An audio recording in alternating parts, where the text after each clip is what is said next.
You got some new bowlers there? Got figures, yeah.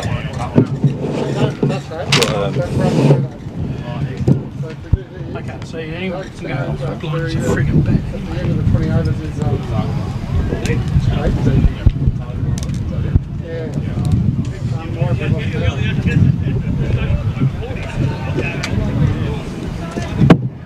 Can't see anything anyway. Not here.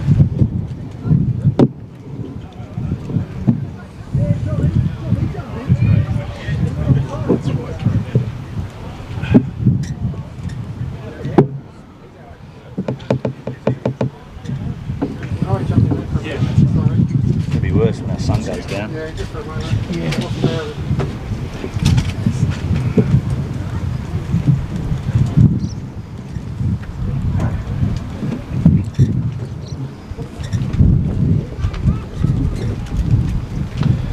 Seville averaging 32, just over 31 a wicket. With the bat, Warranwood 29.5. In the bowling, Warranwood a wicket every 15 runs, and 16 for Seville.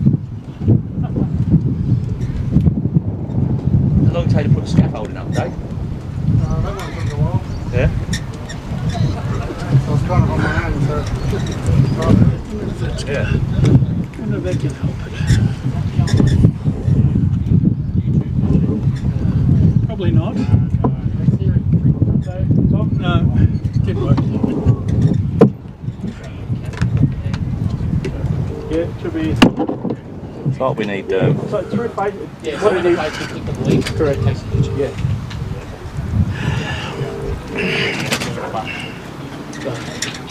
You don't get anything on volume 2, do you? Yeah, hi John, thanks for up here.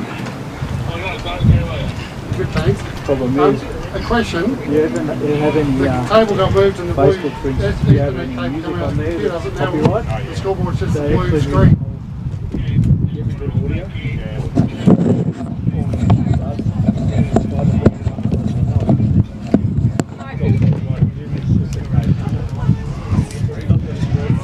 It's actually better without my glasses.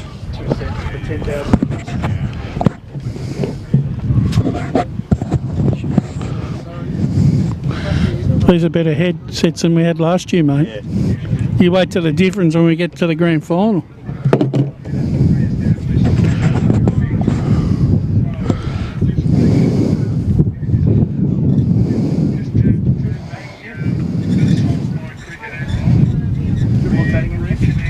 Seville are batted. Seville are batting, yep. So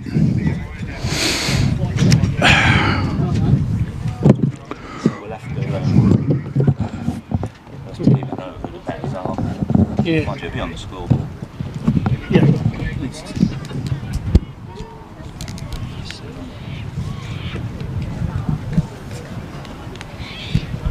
Okay, locally connected.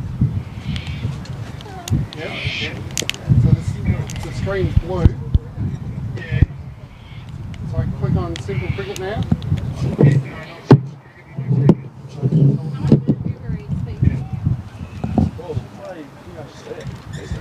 Oh yeah, that's up.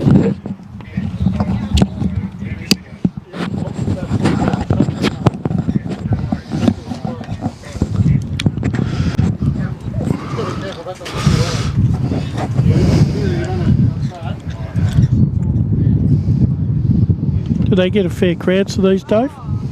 It wasn't too bad last year at East Ringwood. Yeah. What about the normal one, the normal T20 in Trill Open? That do they get good crowds? Yeah, because I think they do the I think they do the 3 team finals, isn't it? Or the 3 Yeah. on the same day. I think they See, Roval snuck into the finals, mate. did. They did. At whose expense? South Belgrave. Wow. South Belgrave got skittled for 69, and Mountain Gate got them 4 for 72, and Roval beat St John's by about 50 runs, and they made up just on 9%, and then they ended up getting 12% for the game, Roval. So so South Belgrave miss out by 4%. Bloody hell. They completely butchered their season after Christmas. They should have been playing finals.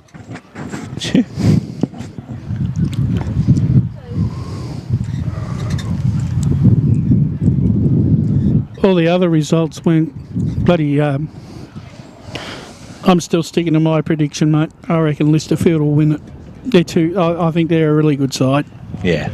I think the Basin might lose this Saturday too. I think they might get beaten by Knoxfield. Yeah. They're not going all that well. The Voz is in good form. He got another 70. Saw that.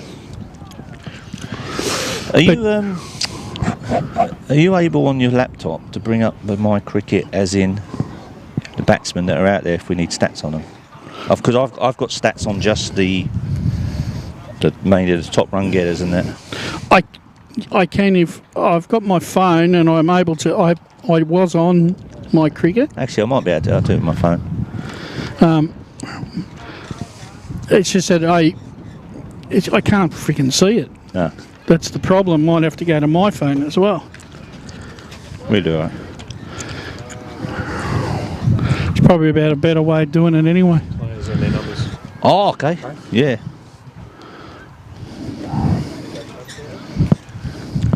That's good because they got numbered shirts. Who's that? Warranwood. Oh, good. So we've got the list here. All right.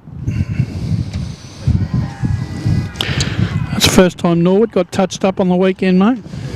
Yeah, I suppose if you are going to lose one, then that's the time to do it. But not ideal, I suppose. But the thing is, They're going to need. They would need Lincoln to produce again like that in the finals. And Jacko's side got outright and took the top spot. oh, okay. We're live now. Okay. Sorry. Yeah. Okay.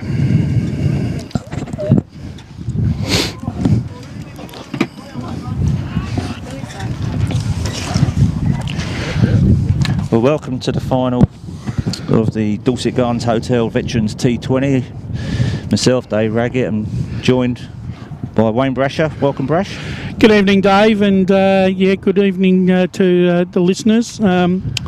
Always a exciting night, grand final night, no matter what form of cricket it is, isn't it? No, that's it. I mean, lucky with the weather, which is good after It looked like we had. Yeah, and we got a decent downpour on Monday too, didn't we? Chucked it down a bit. Yeah, but the ground's come up.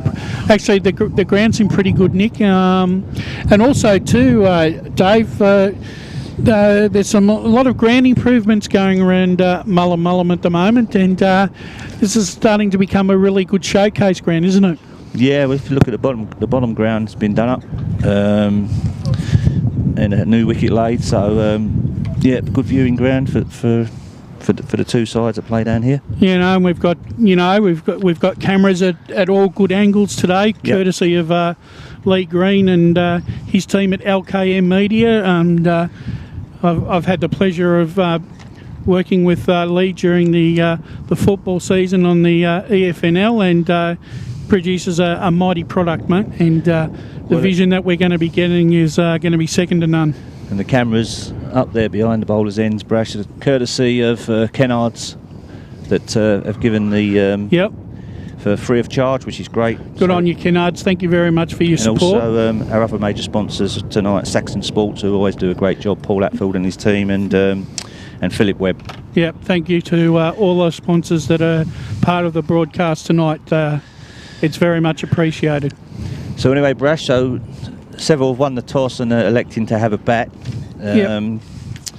So opening the bowling, we've got Andrew Spitzy. Yes, the evergreen Andrew Spittle. Yep, I think we'll use that word a fair bit tonight, Brash. The evergreen. I think that'll come out a few times. I still reckon he probably could play at senior at the Wilkins Cup or Newey Plate grade, mate. He'd still have an impact, I'd say. And opening the batting for Seville, we've got Andrew Kay. Yep. And with him is Gary Frankovic. Gary Frankovic. Yep. And it looks like Andrew Kay is facing the first delivery. Yep. He's had a great year actually with the ball. He's the leading wicket taker in the competition with 9 wickets. So and he's had a few decent innings as well in the 3 games both. So we come with Spitzy opening up. Is that a wide? No ball. No ball. just to loosen her up there. Yeah. No ball, as they say in the trade. I think that was a dirt ball, Brash. Yeah. Interestingly, in this competition, Seville averaging around 31 and a bit with a bat per wicket, so it's good going. Just a dot ball there. Yeah, it'd be interesting to see. You're probably looking at, you're probably in this format, Dave, you're looking at around, you need to get a 120 plus. I think that's a base score in T20, 6 and over. I think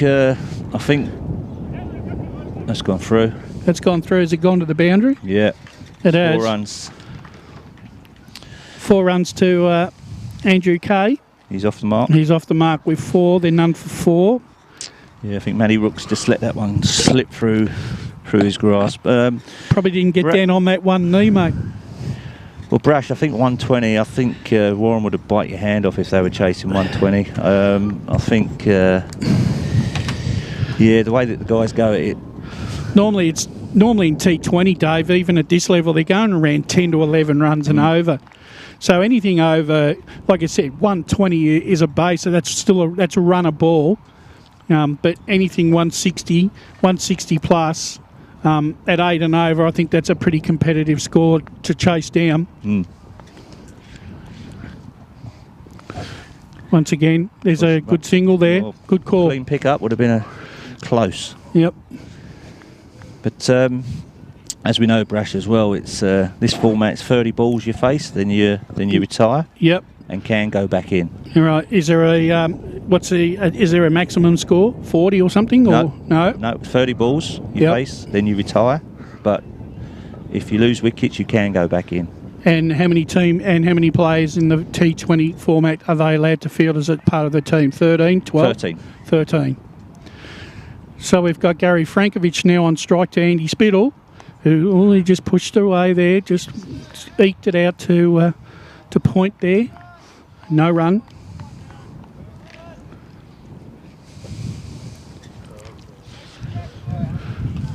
Warranwood, Dave, the perennial, very strong club, even at this level, aren't they? Yeah, they've. We're interesting to see how many of the guys out there are still playing Saturdays. Well, I know Dan Turner's playing in the ones Saturdays, and they've made finals. So he's a big player for them today. He'll open the batting. Well, Frankovich got off the mark there. He with a single, so it's none for 7 off the first over. So that's a good quiet start there. Paul Kehoe taking the second over. Bit of a breeze going It is, isn't it? Into the face.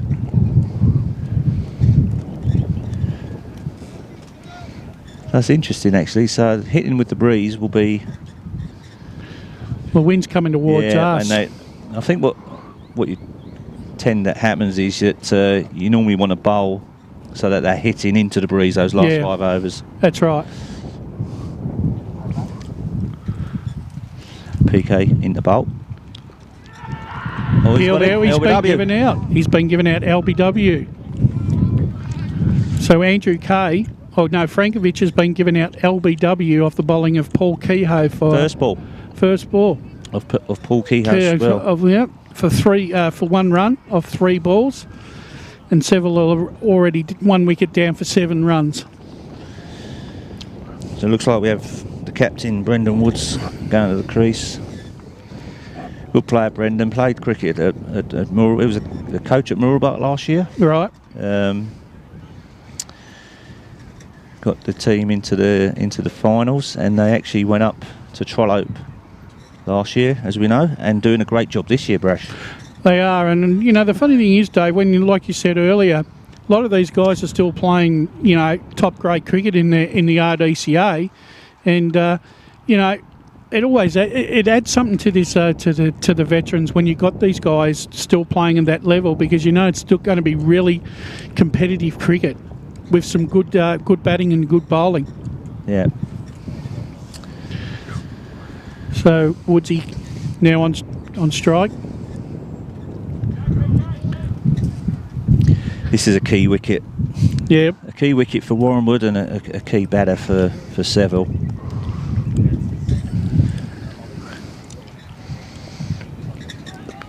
Good shot there. Through. No run though, couldn't pierce that cover field there. Not going to see too many singles taken, so players are going to have to really, their shot selection is going to be important. It's a lovely shot. That's a great drive though. That's gone for 4. Good drive. Nice shot. Got on the front foot there.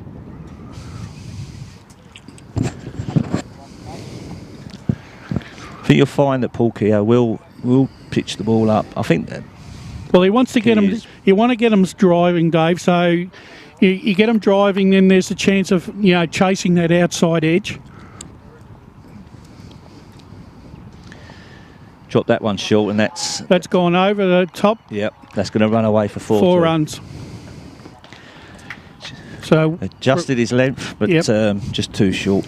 So Woods has signalled his intent, David. 2 fours now off 2 balls. He moves to 8. So that's good batting, Barash, if you think about it. He's put the pressure back onto the bowler straight away with that nice cover drive, and then he's got the try and break up his length. Yep. Now that's a good recover ball. Got him sparring outside that off stump there. Just not in the right position to pull to cut the ball.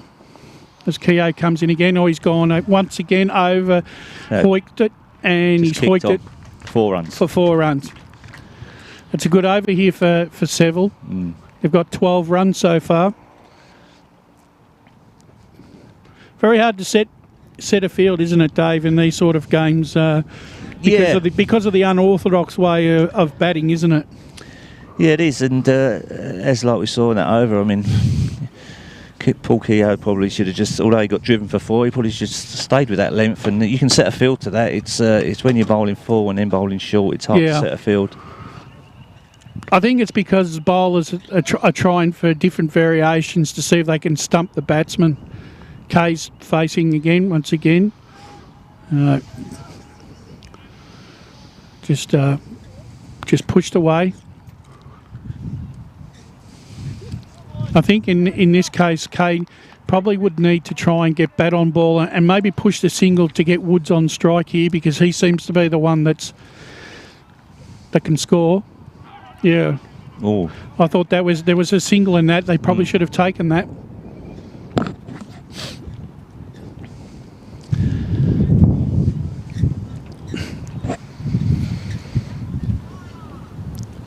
Been a great innovation for the comps, Dave, to have this sort of competition, live streaming. Yeah, it's they were all confident there. Yeah, he's probably lucky not to be given a wide there. Maybe that was why they were appealing it. Yeah, the old bluff the umpire, you're saying, Brash? Yeah, I was. Little noise. Yep. Oh, it must have been bad. Yeah. So Spitzy's back into attack again. He's bowling well. Yeah. He's given that a wide. Gee, I reckon the breeze might have taken that a bit though, or could it have swung late after it went through the keeper? He's bowling with good pace. He is. Tell you what, I saw him up at Warranwood one day.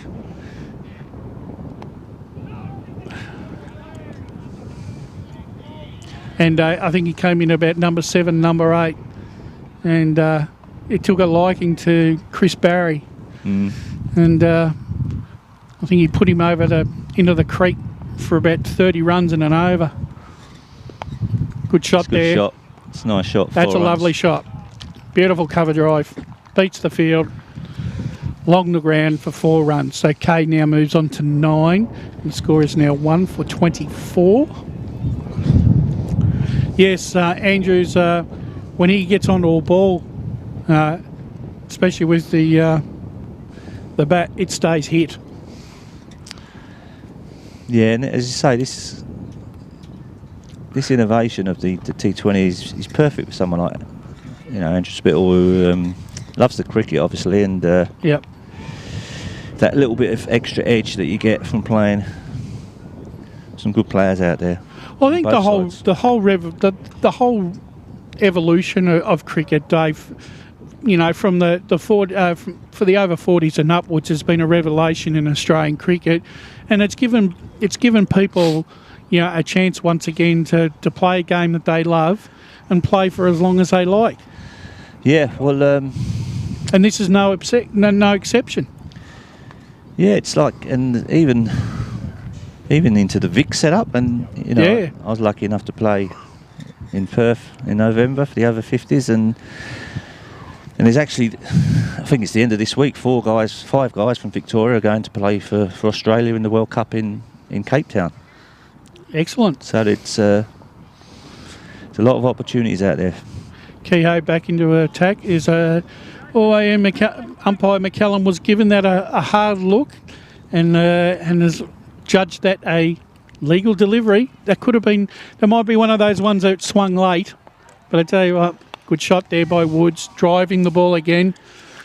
Shot for one. Only for one. They've put that. They've dropped that guy back now onto the deep cover boundary to stop that 4. The Warranwood guys are obviously looking at trying to just strangle Brendan Woods, maybe starve him off the strike. But as we saw in the last over, Andrew Kay played a nice shot as well. So, but still, the pressure will be on. The pressure will still be on Kay to push the ball around, or at least try and get a single. Because if he doesn't, then that will require him to hit a boundary to keep up at a runner ball pace. There's a single there. No. Still a bit of life in those legs from Spitzy there. As he, that's Paul Keogh. Paul Keogh, I should say. Yeah. He charged down the pitch. The evergreen. The evergreen Paul Keogh. Comes into bowl. Kay just turning that away. Throws to the stumps. Oh, that's taken a bounce off the pitch. But Woods had to run pretty hard, but he got there safely. And so Kay now moves on to 10 off 11 balls. So he's going all right. Woods is 13 off 7. And I think they're 1 for about 26. As Keogh comes in, Woods driving again. No run. Oh, no run. Kay looking for the signal, nearly backed up too far.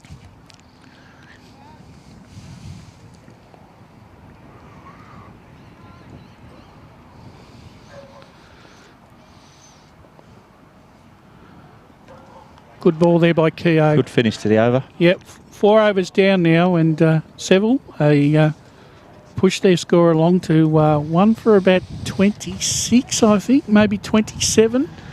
So they're going around that 6 run and over at the moment.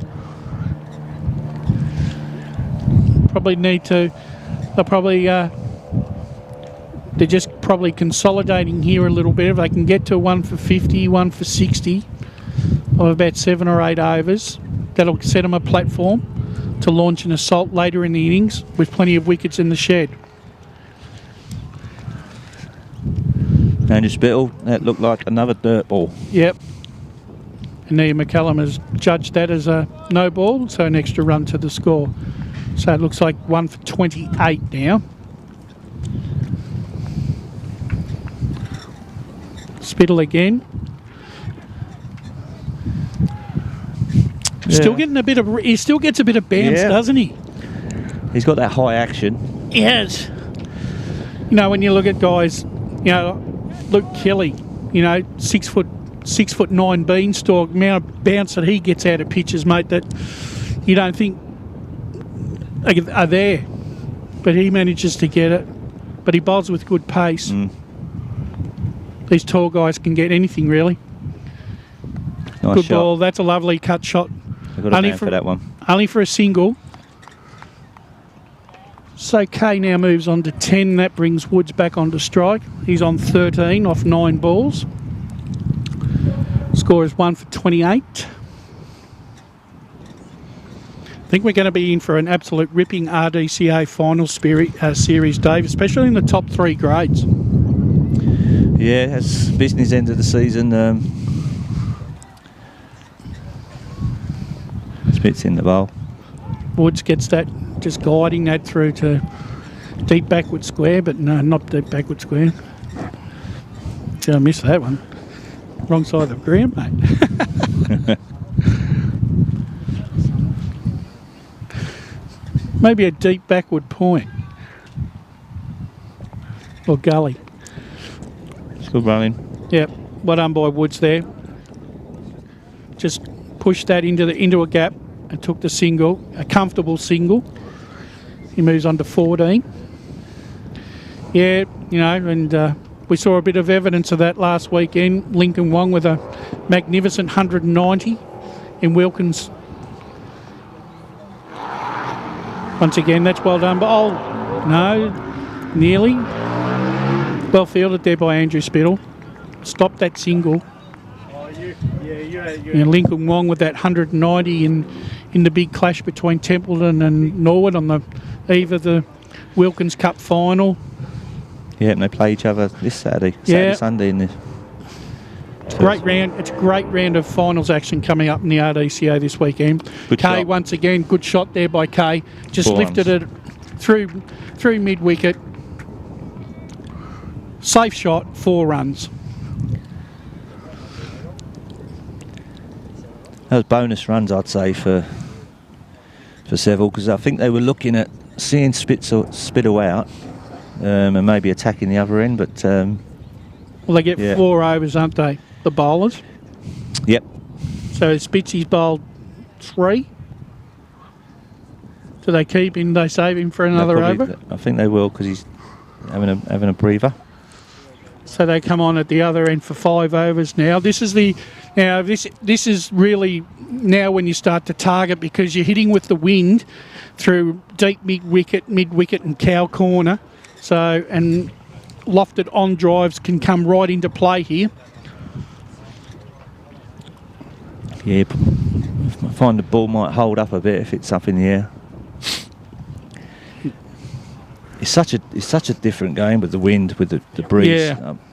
I played last Sunday, 2 Sundays ago, in a final, and exactly that. You know, well, it's not an advantage because both teams have got it, but the captains really have to work out who they want to be bowling from which end.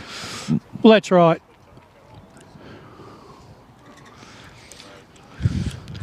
Looks like 1 for 33 as we enter the 6th over. I must say as well, Brash, a shout out to Dave Sherlock, who's done a great job again this year with the this T20 season. Yeah, it's a big ask, but he's done it well. He's managed it well, and once again, he was down here early today. He put the scaffolding up for the cameras. Good man, Dave. no end to his talents, eh? No.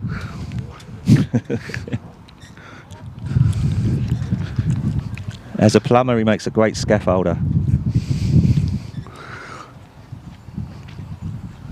You often find some of these tradies, mate, they're more than handy in other duties as well. So Kay is just surveying the gaps as he now faces up. He's got that gap, just pushing the ball to mid on. Yep. For an easy single. Now let's see if Brendan Woods has a go here, because just be careful with the wind, as we said. There's a big gap over cow. Full bunger. And he's launched it through the covers, only for a single. Good captaincy here by Matthews. He's really got a good. He's got a good field set up here. He's really dried up the consistent boundaries. Once Woods took those 2-3 boundaries in a row, since then it's dried up a little with the odd one from Kay. Kay once again, that goes down wide. the leg side, wide. And that's been given a wide by umpire Andy Laws.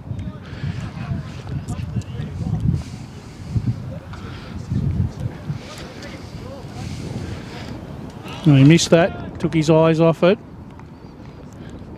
But he really did put it in the slot there to be whacked, but just probably got some late movement there. Yeah, the field mid-ons are Is it a halfway wide back. mid-on? Yeah, it looks pretty straight to me, but he's not all the way back. So I reckon Andrew Kirby looking to go over him. No, he's just tucked it behind. Just did his length there nicely and tucked it around the corner for a single.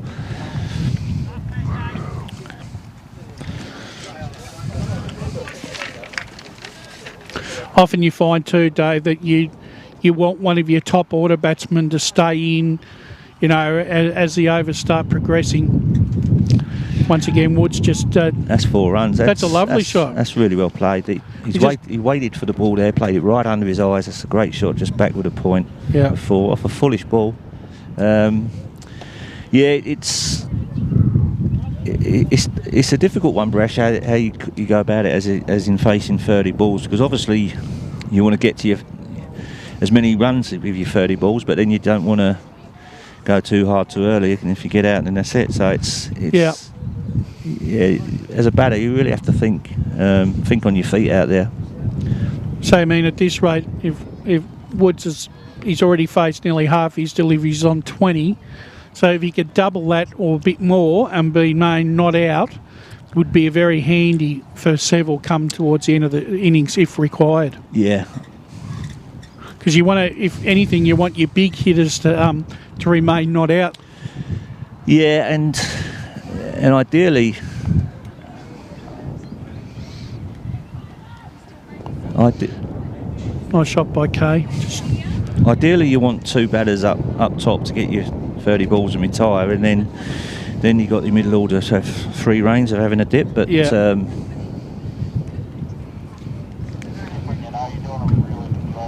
So this is Dave Wright bowling with a change of bowlers. This is Dave Wright. Dave Wright. Nicely tucked away. That's going to run for 4. That's a good shot there by Runs Woods. or by? That's runs. That's 4 runs to Woods. Once again, he's hit it, a lovely cut shot for 4 in the previous over. Once again, he's just tucked that one down the leg side. Nice glance for 4 more. And he moves on to 24 now. Good to have Seville in the competition this year, Brash, in the RDCA, along with Mount Evelyn, who are having a great year. I think it's, the whole structure of the way you've got Trellope, Wilkins, and Newey now is the perfect it's a perfect draw. As Wright comes back into bowl, Woods once again on that back foot, but just gently pushing that one through to the covers for another single. Yeah, I think you got the perfect mix. 8 sides, they play 8 one-days, 7 one-days, 7 two-days. If you get a full season in, home and away at each ground, you can't ask for any more fairer than that. Yeah, I think they got it right. A lot of clubs wanted it to happen for years, and it's happened. So. Nice shot by Kays. He just glided that one. And that's Craig Buchan, who is the wicket keeper in the Veterans over 40s on a Sunday, is marauding in the outfield. Okay. Because Adam Houghton's keeping wicket. Ex-Murrabak. Yep. They've had a good season, Murrabak. Yep. In their finals. They're playing finals again this Saturday. They're up against Swan Turner South, who went from 1st to 4th.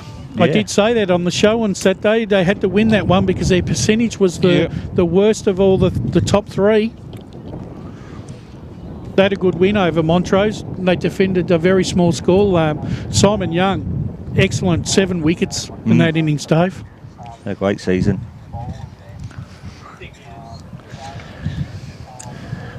So Paul Kehoe, this would be close to his 4th over, wouldn't it?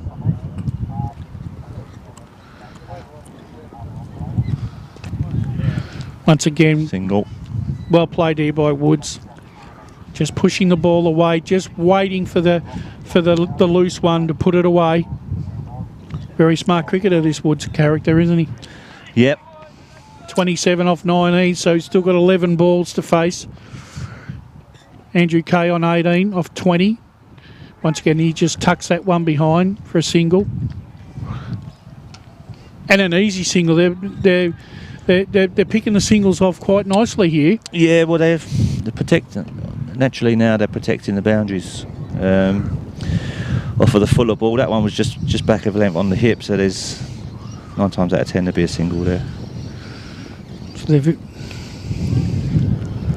they're in their 50s now, Seville, in just over 7 overs, 7 and a bit overs. So they're going around that 7 to 8 running over. So yeah, they're going along nicely. They're very nicely. No teams ran away with it, as in. No. There's a big shot. Great shot there by Woods, but he's gone. Yeah, that's a big wicket. It is a big wicket because he was batting extremely well.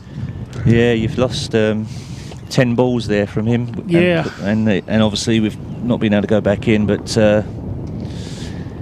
he started off really well. That's what we were saying, Brash, with the hitting into the wind. You know, if that was the other end, that'd have gone over his head. Yeah. But that's good. That's good bowling and good field setting from Cam Matthews. Well, Cam did push. He did push him out for that reason. New batsman to the crease is. We'll find out for you in a sec. And we had the Mount Evelyn boys on the local cricket show, and they were really impressed with the standard and were really happy to be part of that competition. They felt like that they're being challenged. I was just doing the stats for them. They were on top all season, Mount Evelyn. It's Michael Walker facing up, Brash. Michael Walker, he gets a single. He's leading run scorer for 131 runs. 132 runs at an average of 66. Obviously, just been out there twice. Yeah, high score 68 or something, isn't it? So he's they'll be looking for him to carry on where Woods left off, really. Yep.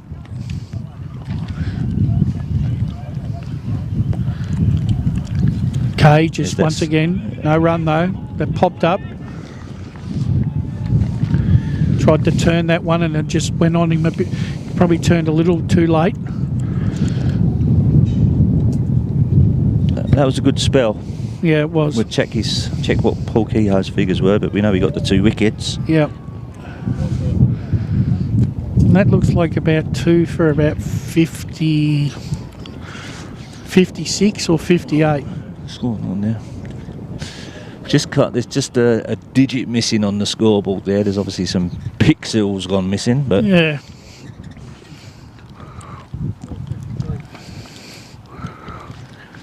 Dave Wright into bowl. Just outside, good line, good length. Dot ball.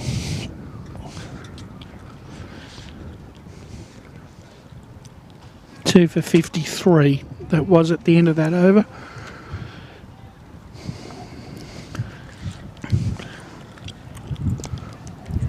Nice single there to Walker. Just push that one. Gets K back on strike. He's faced 22 deliveries for his 19 runs.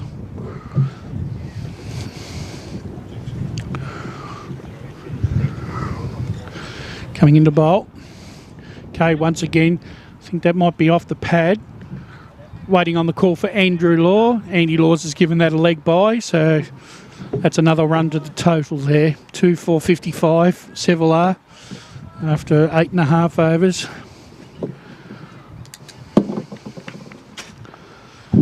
Just run rate just under 7 and over. Well, that's a cheeky single there, but it was on. Good running. And good running. Single there to Walker. He moves on to 3. Paul Kehoe's figures 2 for 24 off of his 4 overs, so it's 6 and overs. Very tidy. Yeah, run a ball. That's pretty respectable at this level. Okay, once again he's hoiked that one. That's gone for 4. 4 runs. 4 runs to Kehoe. Off Kehoe.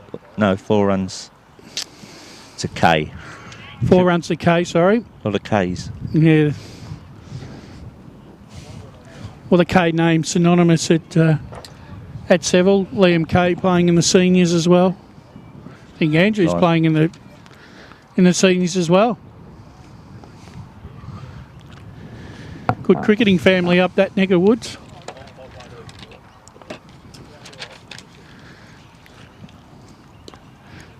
Nicely played. Nope. Just pushed that one away. Found the gap. And mate, that was a very leisurely run single there. But there was no danger whatsoever.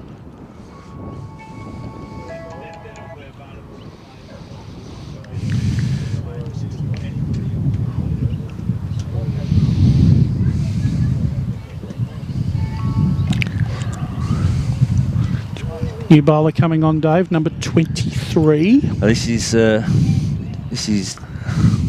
Dan Turner. Dan Turner. Yep. He's had a good season for Warranwood. He's made some runs, taken wickets. He's probably stepped up a bit since Matty Nelson unfortunately left the club mid-season. But he's an honest and very consistent cricketer for Warranwood over so many years, Dave. Yep. He's That's gone. He's been hoiked and he's That's out. gone. First ball off Dan Turner. Andrew Kay gave him a nice juicy one to see if he could hit over the top. And couldn't unfortunately, quite get under it. just didn't get under it. And Andrew Kay has been dismissed, caught in the outfield off for 20 runs off 25 balls. So Seville now 3 for 61 off about just 9.1 overs. So good wicket there. That's a crucial wicket, really. Mm. Once again, Kay, he got dismissed. He still had 5 or 6 Starting. balls to spare.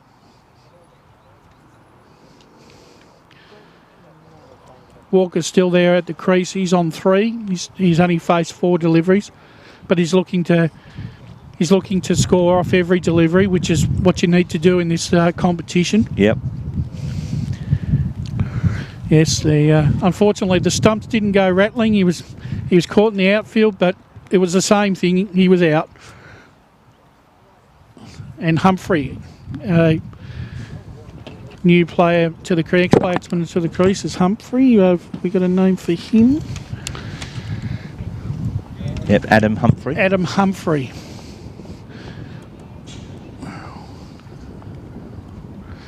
As he faces Dan Turner. Turner, once again, just bowling line and length, giving the batsman no width. He's exactly what you want. Could be the perfect guy at the perfect time to hear Dan Turner. As Seville look to force the pace, and they only get a single there down to deep mid-off. So Humphrey's now gone, he's off the mark with a single.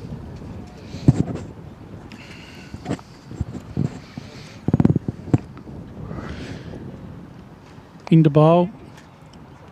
Walker once again, he just gets a single, just pushes that to mid-off. He gets a single, takes him to 4.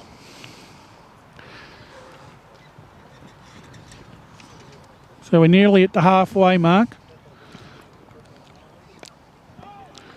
Once again, good bowling here by Turner.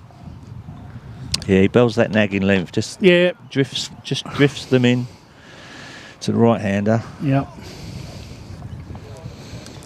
He uses good variation of pace here. Yeah. That's another good delivery. Just rolls his fingers across the ball. Yeah, that's a very good over there by Dan Turner. Seville 3 for about 60 so off 10 overs, just 60. 62 maybe. Can't see on my screen. 63. So going around that 6 and over mark. So they would probably want at least 90 to 100 in the last 10 overs to make a competitive score, though. Yeah, I think 160 be a good par score here. Yeah, they'd need around about that to be competitive, I'd say. But then, runs on the ball, get early wickets. You just that pressure in it, batting second, but. Defending champions, Warranwood, so they've got a good all-round side. I don't know what they're doing. So if we got into the attack here. So it looks like it's Dave.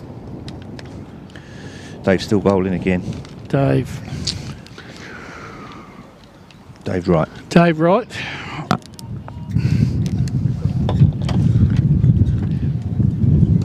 Nice shot there by Walker, but only a single. But they've just got to keep turning the strike over. Keep taking the ones and hit the loose ball for 4, or if they hit a real bad one for 6. That's going to run away. He's going to Good shot there by Humphrey. Well fielded. Craig Buckland, the old size 9 right boot out. Well fielded. Still a single though.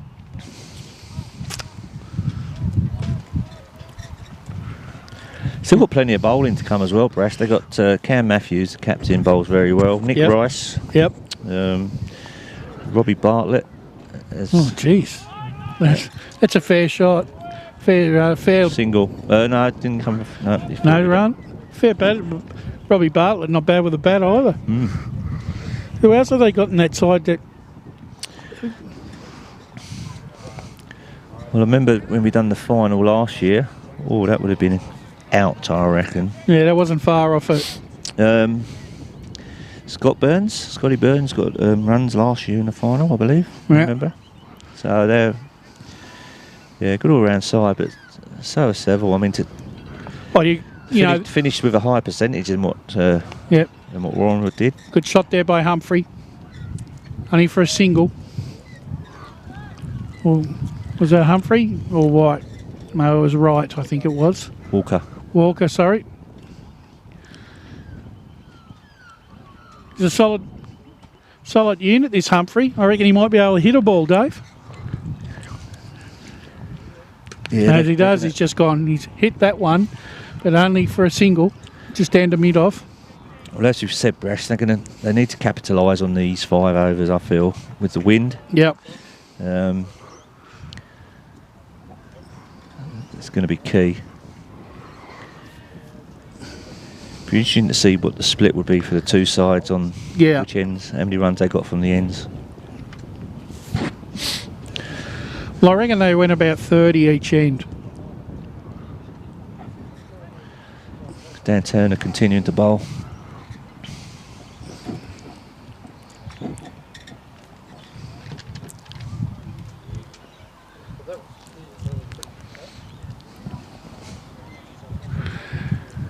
Yeah, Dan Turner suiting up for another finals campaign as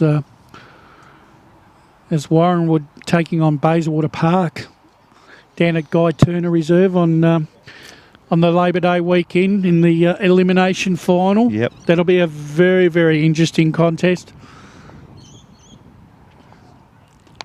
Good shot there by Humphrey as he just drives the ball down to mid-off just for a single. Marcus Adams, our fellow commentator, will be in action, Dave, and he'll be looking forward to another game of finals. He's had a good year with the bat and ball, Marcus. Yep. Yeah, he's... just like our other commentator we'll talk about in a moment. Once again, they're just... Walker, they can only get him away for singles, and, singles will get you 6. They got six and over, but you probably want a little bit more than that. Our other commentator also in finals action this weekend, Jacko Paisley, coming off a big century, him and Sharpie. They put on over 240 last week against Eastfield, and they pinched top spot too. Jumped top spot with an outright, yep. First time they were on top, they were second all season until that last game. Good shot there by Walker. That's only for a single. See, Dan Turner's just bowling that full length where it's hard to get under, and it's interesting that just Adam Houghton, the keeper, is now standing back where he was standing up previous ball. Just turned that off his pads, just for a single. No, yeah, very wise. Humphrey looking for the second one just to put some pressure on the fielder, but unfortunately it didn't eventuate, so they only restricted to once again to a single. 3 for 74 at this moment. Just as at coming towards the end of the 11th, 12th over, or 11th over. That's a single once again to Walker as he moves on to 9. So at the end of the 12th over, or 11th over, I should say, or 12th over, I should say, 12 gone. Yep. It is 3 for 75. Yep. Walker is on 9 and Humphrey on 7. So at the moment they're just around that 6.2, 6.3 and over. Probably need to start pushing that up to about 8 to 10 for the last 8 or 9 overs. Right to continue. Yep. That might be called a wide here by Ian McCallum. No. No. So good ball there. None. Hadn't been too many dot balls. So they're worth their dime a dozen, aren't they? Oh yeah. Single there. Yep. They're going to press. No, they're not going to push the fielder or test the fielder. Still only a single.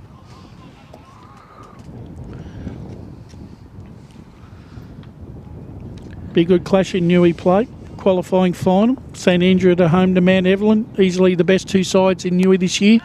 That's gone. As Humphrey launches it for 6. 4. Nah, 4.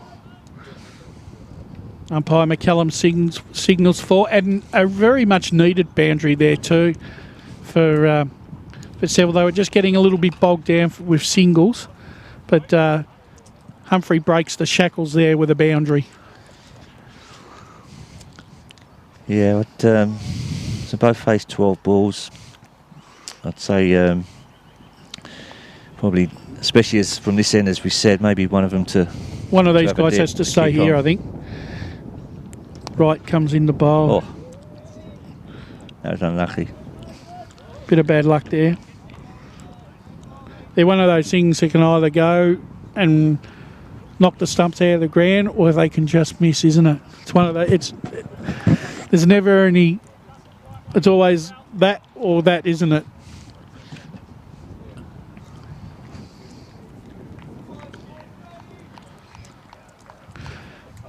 I think the T20 format in the RDCA has probably been the more successful in competitions in the outer eastern suburbs of Melbourne, as Humphrey pulls that ball through mid-wicket, but only for a single. Oh, no, they're coming back for running. 2. Good running there by Walker. He was running to the danger end, but made his ground. Yeah, it was another successful T20 season in the main competition throughout the year too, Dave, I hear. That's 6. That's a big hit there by Humphrey, and she's Picked up nicely. For the big 6. That's the first one for the innings. And umpire McCallum raises the hands, and it's all over for 6. Their best over so far. They needed that. That Kookaburra flew then. We've got to give Kookaburra a shout out, Rash. Yeah, make good balls. Good sponsors again of the competition. Oh yeah. Synonymous with cricket really, aren't they, Kookaburra? Yep. It's like beer and meat pies, isn't it? They go together. Yep. And don't forget to get down to Saxon Sports, always oh yeah. Not just cricket balls. Plenty of other good equipment down there. Mate, see Paul and his team.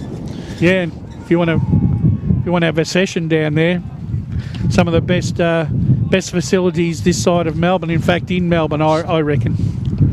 Absolute state of the art. Absolute fantastic setup he's got down there. And he's always he's a bit of an innovator too, Paul. He's always thinking outside the square.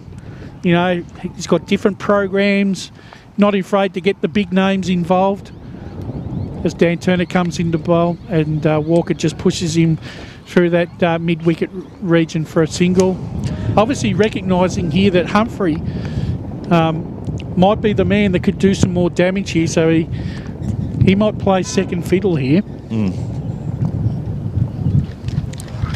As Turner comes into bowl. Humphrey launching. That's gone. And it's gone. Once again. That's hitting with that wind. Yeah. That's what we were talking about. capitalising on this end. That's another big one.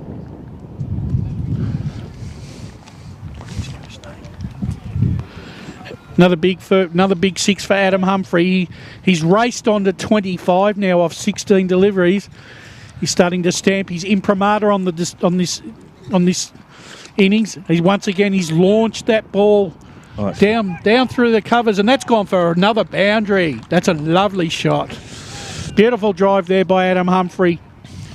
Now moves on to 29, and Seville have decided that now it's time to go. They've upped the rate. And they've upped the ante right at this very given moment. Humphrey 29 off 17 balls. That's the key, Brash, the 17 balls. Yep, and Seville raced to 3 for 99 now after 13 and a half overs.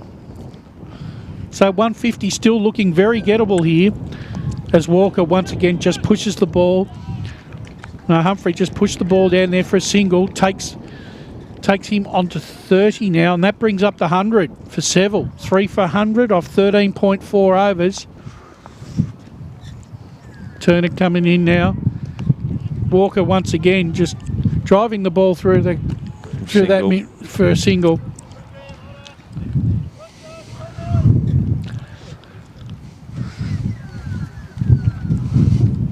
So after the first couple of tidy overs, Dan Turner's just...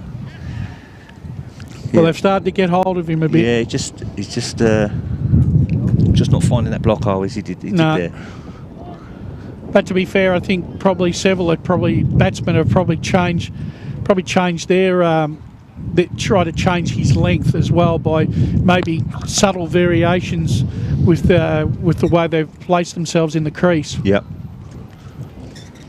14 gone.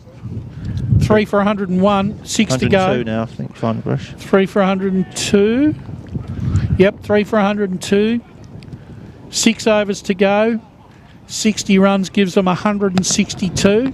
That's 10 and over. Definitely achievable the way they've been batting in recent overs. We've got a change of bowl here, Brash. Robbie Bartlett's coming on to bowl. Robbie Bartlett's coming on, the wily veteran. Played in the Ferntree Gully comp for quite a few years. Starts off with a wide. Very good batsman at the Shield level in his heyday. Robbie Bartlett had a few seasons as captain coach of Ferntree Gully. Yep, he's well, that went somewhere. Yep, just over keeper's head. Single to Humphrey. Yeah, I played vets on Sundays with Robbie and played at the other end to him, and he makes it look easy. He's also had a stint in recent times in the Box Hill Reporter as well. So I mean, he's still currently playing Saturdays for, I think it's for East Burwood, I believe. Yeah, that's a catch. That could be out. No, it's safe. Probably his son got in the eyes there a bit. That son's in a very awkward spot, isn't it? Yeah, it gets lower. So yeah, getting back to Robbie, he's a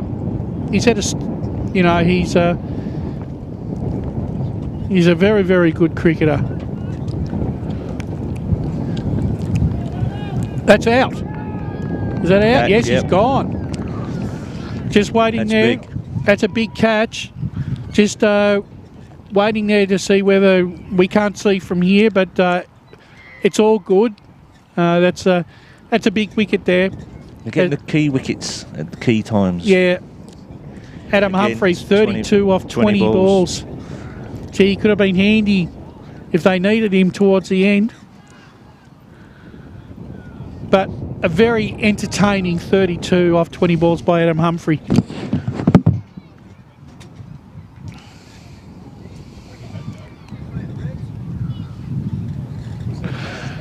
Good to see all the a nice little crowd down here to support the Veterans T20. Good to see people from Seville come down and support their club on a weeknight. Cricket's alive and well, especially in the Dandenongs. Matthew Tilney down to crease. Matthew Tilney. Yeah.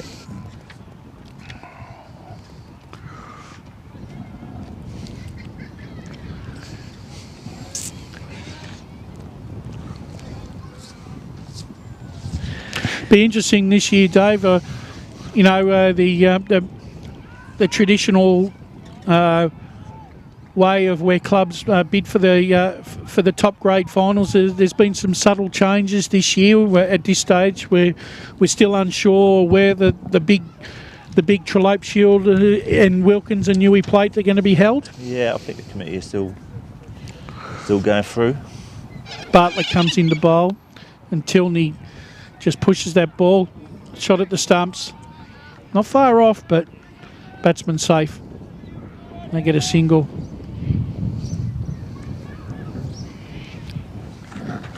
I think me personally, I like to see it at a neutral ground, with the best grounds available in the district to host the best finals. That's the way I see it. So Walker once again just a bit like playing tippity run here with him. He's just pushing the ball, nudging it to both sides of the wicket. Still going around a run of ball. He's 14 runs off 16. Really hasn't taken too many chances. Just left it to his mate down the other end to do all the scoring. As Bartlett comes in, good delivery there. And that's the end of the Rob Bartlett over. A good one there. Seville now 4 for 107 off 15 overs.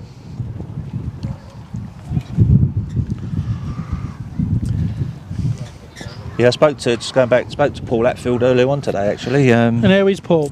Yeah, he's good. He's having I think he's going in hospital tomorrow to have a knee cleaned out. He's having a bit of trouble with his knee, but so I hope it goes all right for the big man tomorrow.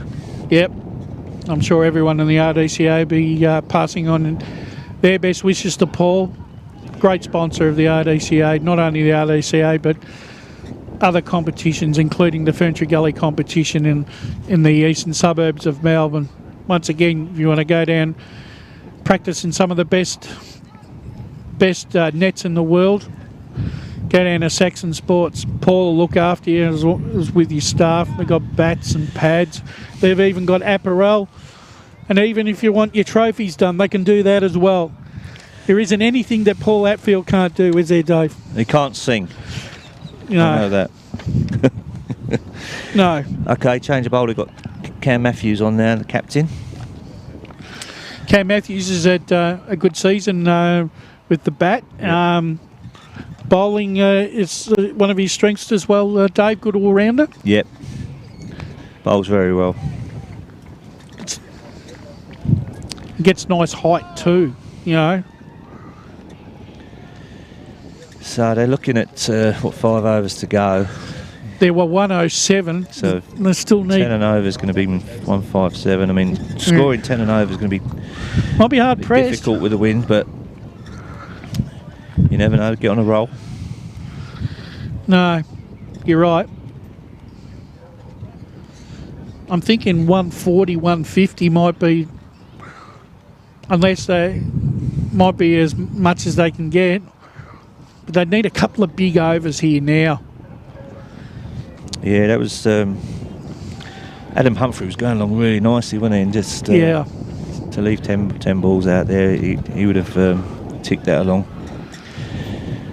So Tilney just surveying all the options here, as Cam Matthews is just coming into bowl. Nice pace, no width.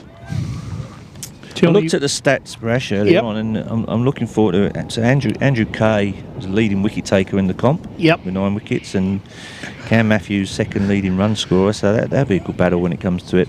Oh yeah, it's always good to see the best players playing in finals, because that's what produces the best cricket. I feel.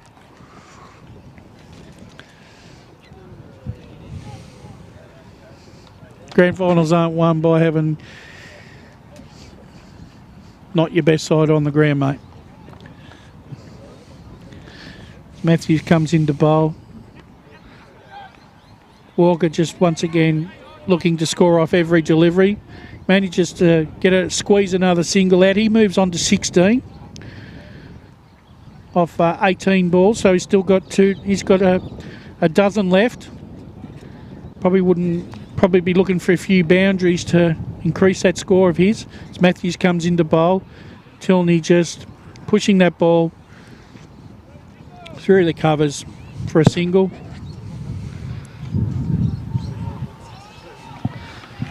It's been a good over by Matthews. Only conceded four runs so far. They're 4 for 111. Need a boundary here, I feel. Matthews tried to go for it. Unfortunately, it's been called a wide by umpire laws. So Matthews once again has to bowl that delivery, and an extra run there to Seville. Comes into bowl now. Once again, just gets bat on ball and finds a gap, pushes it for another single. Moves on to 18 off 18 deliveries now. Brash, we're just going to have a bit of Michael Simpson from Warranwood Cricket Club. Is going to come in and share some of his wise wisdom. Good on you. And then and I'll see you shortly. you can have this mic, Brash. Yep, no worries. Stand to the side and Yeah. welcome, Michael.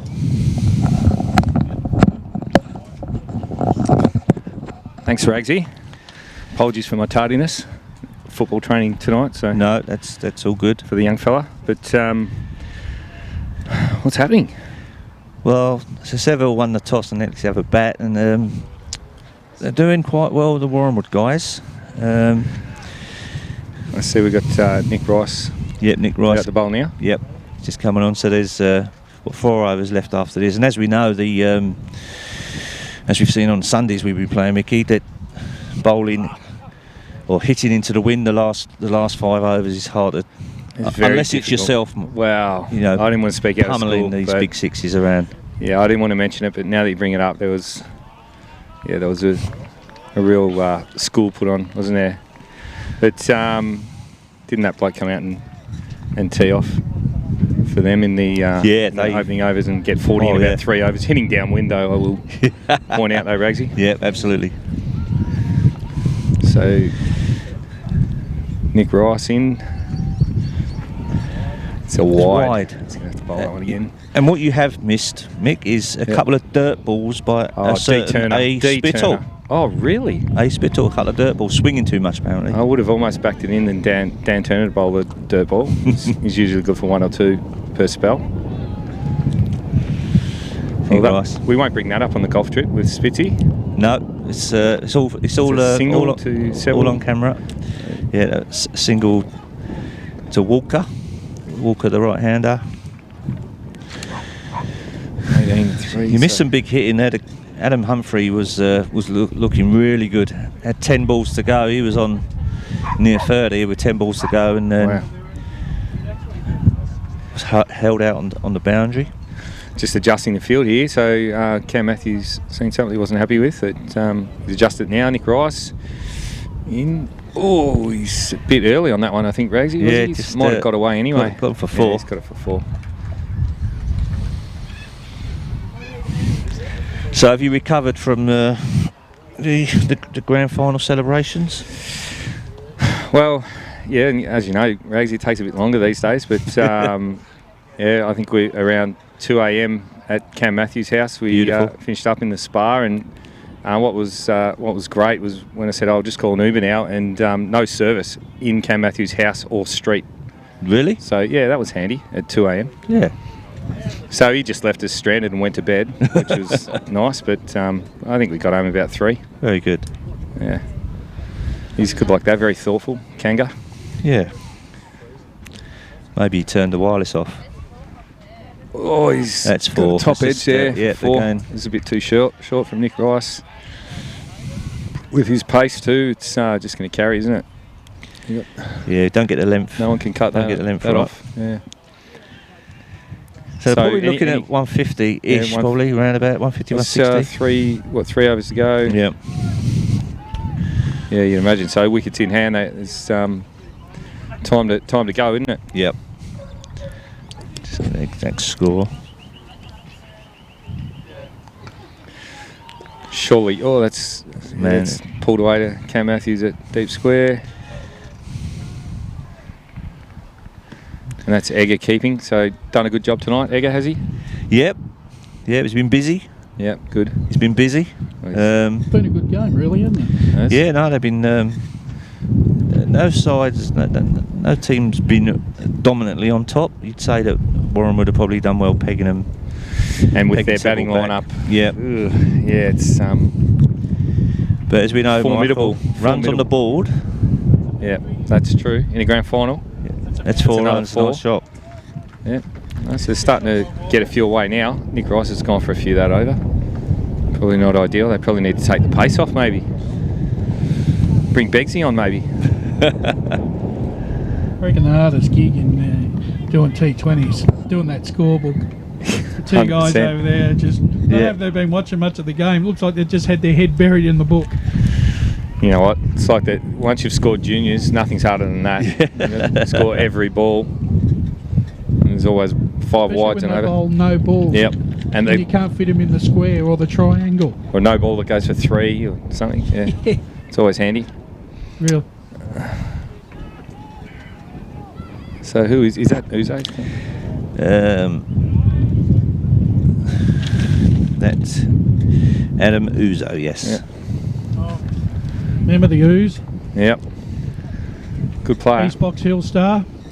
Former East Box Hill star. Very good cricketer, this man. I reckon he could kick the oval ball too. Yeah, not bad footballer, I heard. Yeah. So his first ball's a dot anyway, so he started well, and they have taken my advice and taken the pace off the ball there. Yep. That's going to be a catch, surely. That's flying to That's out. Scott Burns held. Burnsie's taking the catch, nice. so 2 AFL footballers combined for that 5th wicket, Ragsy. It's 5 down, yep. Yeah, 5 down. Okay. Just trying to read that scoreboard, because every wicket's worth a few runs here, isn't it? Because it's not only it's a wicket, but they're obviously not scoring off that ball. Yeah. It just puts pressure on the new batsman coming in, so it's valuable getting wickets at this time. We saw it in the grand final the other week too, didn't we? When we thought they were probably still in it with 5 or 10 overs to go, and that's right. A few wickets changes everything. And Seville not had the luxury of having anyone retire, which makes it easier for the guys going out to bat now, knowing that they can just swing from the hips when they know guys can go back in this format. But well, there's 12. What's that? 16 balls to go. They're not going to have a go now. 128. 5 to 128. 128 for 5. So I think you probably you're around your 150 might be. Yeah, needs one. This bloke needs to come in and hit him straight out of the screws, doesn't he? Oh, that's another good ball from Uzo. Yorker.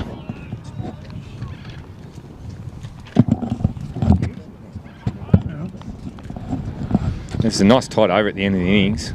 Well, it's always good to have a good bowler like Adam Uze come on and in the death now. Oh, he's got him. Got So him. it's 2 wickets for none so far this over. 4 balls. It's Big delivery there by the Ooze. brilliant over. He's got a swagger on him too. Look at him. Look at the swagger on the man. Arrogance. Well, I think he's played in about 4 or 5 Box Hill Reporter senior grade premierships. He used to open the bowling for East Box Hill. He used to bowl thunderbolts in his early days. I can imagine. Really good batsman as well. he's probably saying to the captain, why bring me on so late? Is this his first over? Yeah. Really? Wow. That's crazy. He probably could have bowled Spittles over, to be honest.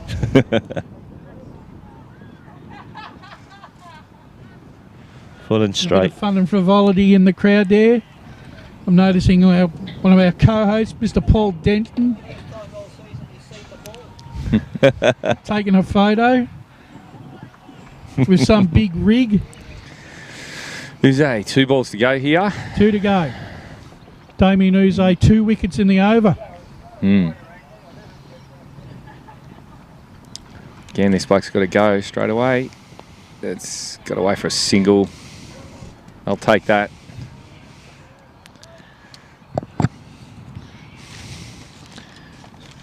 That's Rodney. Probably had a Rodney couple Pearce. of guys, Michael, that left balls in the shed, going to the shed too. 10 balls.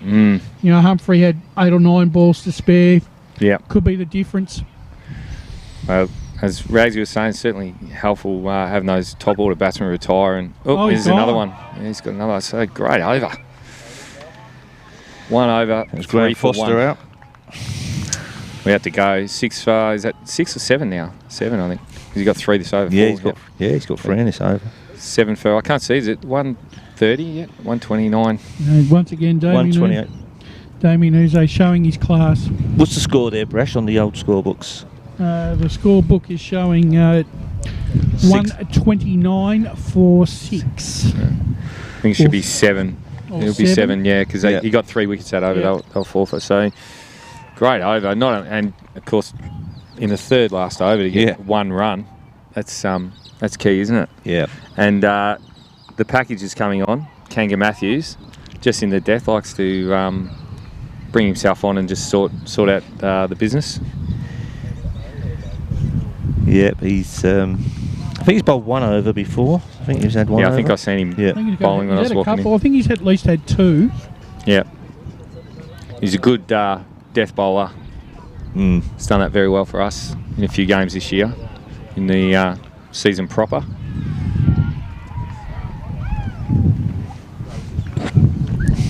Who's the batter? Matthews in. They're just pushing that. Need to push the single. He'll take singles at this stage. It's they're going to need some boundaries here if they're going to get a score close to 150. Yeah, need a few boundaries here, Michael. Sean Kennedy is the guy who. I think at 7 for these blokes are probably still some decent hitting in there, I'd imagine. Yeah, if it's up. 11 balls to go. Got to go for Good it. nut. It's a Yorker for 0. That's what he does. I wonder if Uze hasn't stolen his thunder though over before. That's what he generally does, isn't it? Kanga comes in and gets 2 or 3. That's smacked away for 1 probably. Oh, a bit of a Tell what, misfield. there's no such thing as field restrictions in this grade, is there?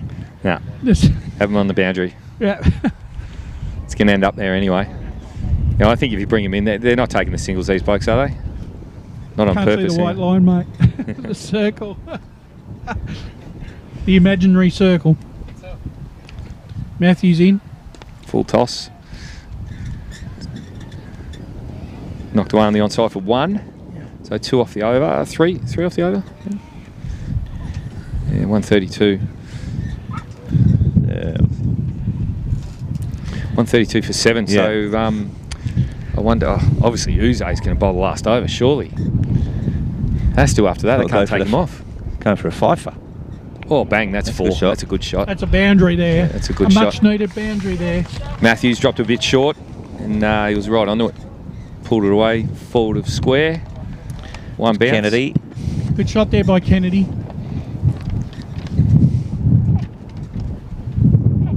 Seven balls left in the innings.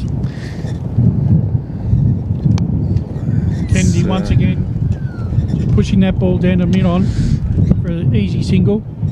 Robbie Bartlett. What's he going to put on a show tonight, you reckon? Well, Yeah. they've got a few batsmen, Michael, that could probably put on a show. Oh, Robbie's my superstar. Played with him this season. He's just he's the most laconic bloke I've ever seen, and he just gets it done. Just knows how to ice a game. Yeah, makes it Seen him look do easy. that many a time. Yeah, I imagine so. Illustrious career. Good shot there by So Kennedy. 4 as well. So that's not a bad over. That's ended up. Oh, so that's Well, that takes it over 140. that's Uze's first ball. Yeah. Yeah. Oh, here we go. Was that 3 for 5? Yeah. So 5 balls ago. They started this over well. They can get a few more away. They could get up over 150. He struck that well, but straight to a fielder for single. Again, Barty out there just laconically underarming the ball back. As little as effort as he can put in, that's what he does. It's brilliant. He's very economical. Yes. Except when he's throwing the bat. That might be a boundary too. Yeah, I think he's got It's that got away. enough legs on it. It's gone down for Yeah, 4. inside edge, but they all count. Absolutely. Taking Four at in this the stage of the scorebook. game.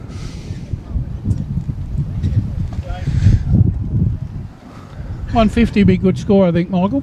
Yeah. What bit of firepower in the bowling for Seville? Yeah, they got a leading wicket taker in the comp. Well, that's handy. So they'll give it a shake up for sure. Oh, that's Good a good delivery nas. there. That's going to be run out. Oh, no, you missed it. Just think. Okay, they'll take the single. Probably gets the bloke. Is that the guy that hit the 4? So I don't know whether... Oh, they're both on 8 and 11, so both of these Kennedy guys facing up now. are, 11 off 6. 2 balls to go. Can we see a major? Oh, that's a... Full toss on leg stump. It's wide. Didn't score off it though. Yeah. Be disappointed. that was there. Yeah, wasn't it? That was. It should have landed on the pavilion roof, I reckon. At that pace. Oh, he tried to get that one away too. That wasn't a bad ball. To go where that was, but they Yeah. got to run. Yep, so another single with 1 ball to go. And 149, I think. So. Last ball of the innings.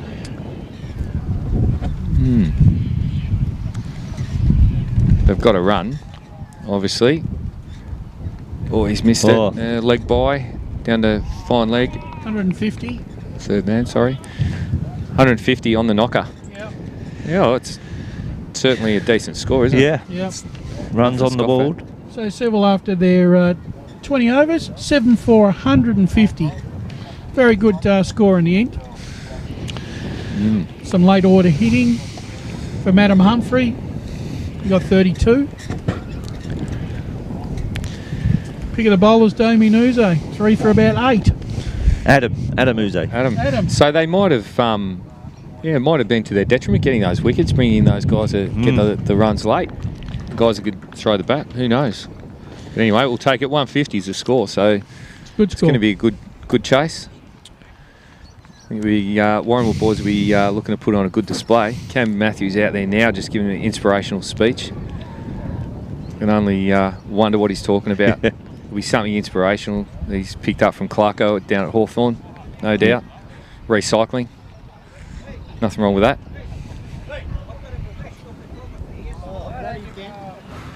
Watch out, young girls.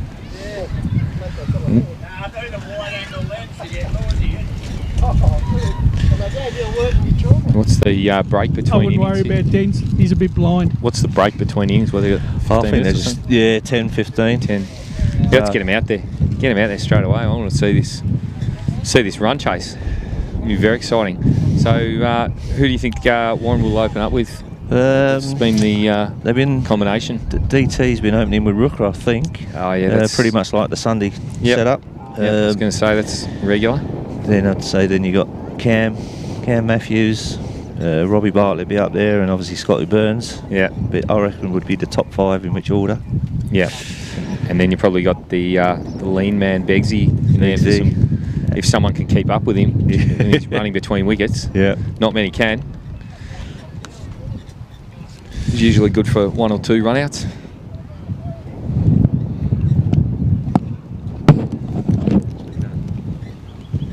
Grab the Seville guy.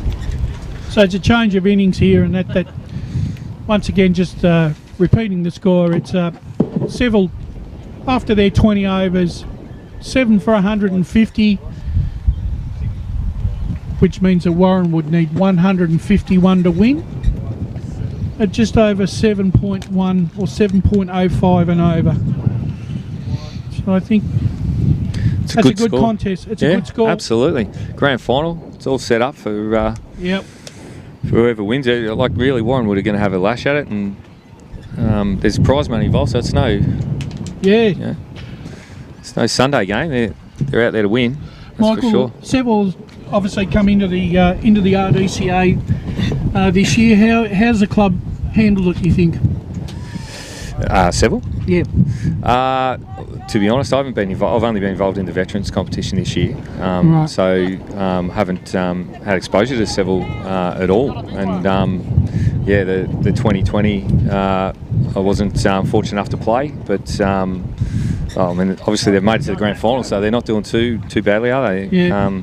Are any of these what about the guys senior playing teams? still on a Saturday afternoon in the seniors? There are a few of them, and in fact, a couple of them we miss out on in the Sunday comp because they're either not allowed out on Sunday or because they've played on the Saturday or they're just a bit too sore. So Nick Rice is one bloke that's still playing Saturday. Dan Turner's still playing the ones, in fact. So, 43 years old. Out there that can still play senior cricket on a Saturday. Yeah, absolutely. That's Matt Rooks is another one. Andrew Spittle's played the occasional game still. I think he's winding it back.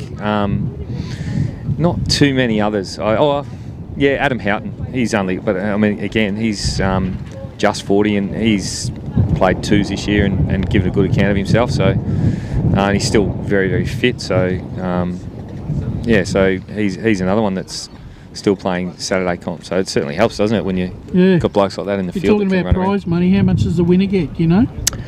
I think last year was about $1,500. Well, that's not bad. So yeah, it's not nothing to sneeze at. I think that'd be enough to have a nice spread, wouldn't it? Well, I'm pretty sure they donated it back to the club and just put some drinks on or something like that. There was some sort of donation back to the club, I'm sure, but and whether they used that for some junior equipment or something, I can't remember. But for Warranwood's part, it'd be they'll be looking to double up, and they've already taken out the Sunday premiership, which I was lucky enough to be a part of, and good. And they're looking to take the second one out here tonight, and that'd be just poetic. And Cam Matthews is the skipper of both teams, so he'll be quite pleased to do that. Yeah, I was just going to say, I mean, it's good to see you've got a lot of support down here too. It seems like that you've got a good supporter base, and they like to come and watch you play cricket, T20 style. Yeah, and I think it goes both ways too. A lot of the senior guys support us in the veterans comp, and certainly grand final brings them out like nothing else. But we've regularly seen players from the senior grade down watching the Sundays as well, and likewise we've been down watching them on a Saturday, and I guess the thing is it's local here. It's close enough for everyone that lives at around North Ringwood and Warranwood to mosey down for an hour or so and have a look. That's always good. It's a nice evening too. Beautiful. You get to fire up the barbie, cook a snag, you can have a quiet drink if you like, and bring the family down. They can have a bit of a run around, the kids. No, it's certainly a great night for it. That's isn't it? We've lucked out there because the rain forecast, and even yesterday was a bit average. But it was average early in the morning. Yeah. So we've been quite lucky. Well, it looks like we're not far off starting the Seville batting innings here, and Warranwood, Warranwood, I should say. Warranwood batting innings. There's umpires Andy Laws and Ian McCallum go back out into the centre. Seville are out there ready to do battle. I've got to say, mate, they look like a pretty fit bunch. They do. It's, we've got a good mix of, shall we say, healthy blokes and fit blokes. But these guys are lean. They look like they're going to run around all over the place. In this day and age, you got to find ways and means of keeping yourself fit, especially us guys over 40, mate. Yeah, no, I understand that. Because tell you what, you get caught sitting down too often, and you get up, and those aches and pains, they certainly they come to play. You got to keep moving. That's the key, I reckon. That's what I've discovered. As soon as you stop moving, that's when things start hurting. So Seville's out there waiting for the Warranwood batsman. Can't see him. They're taking their time. Maybe a tactic. What do you reckon? Just leave him out there. Can you hear that, Brash? Yeah, I can hear that. Yeah, mate.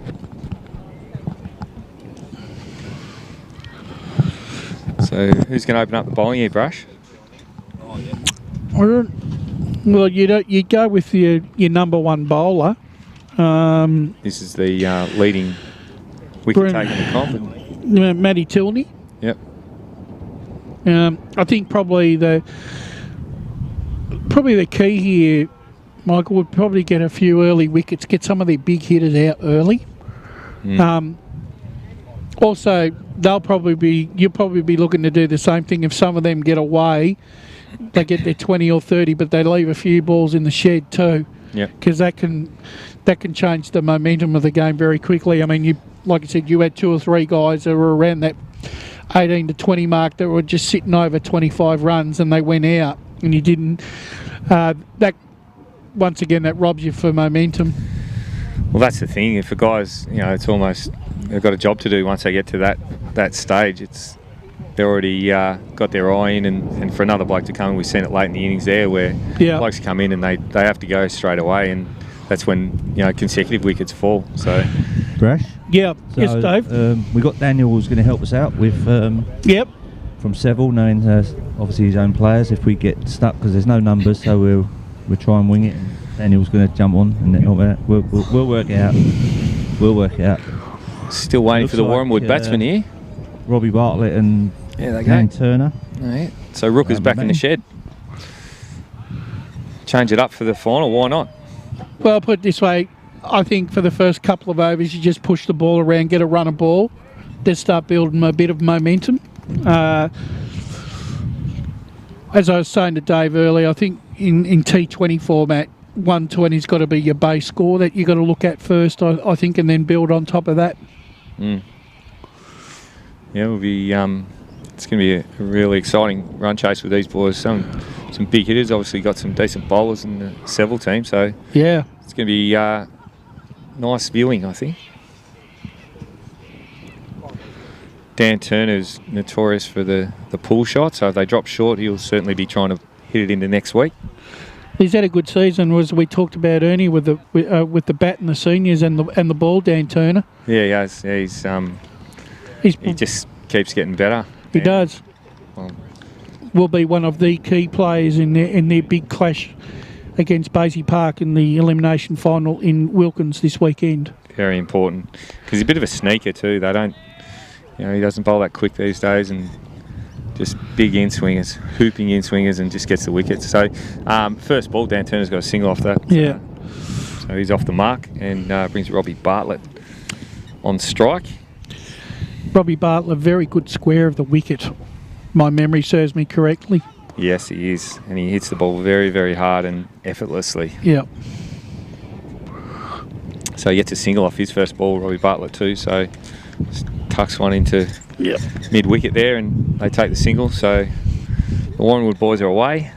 As you pointed out, they're taking the singles early and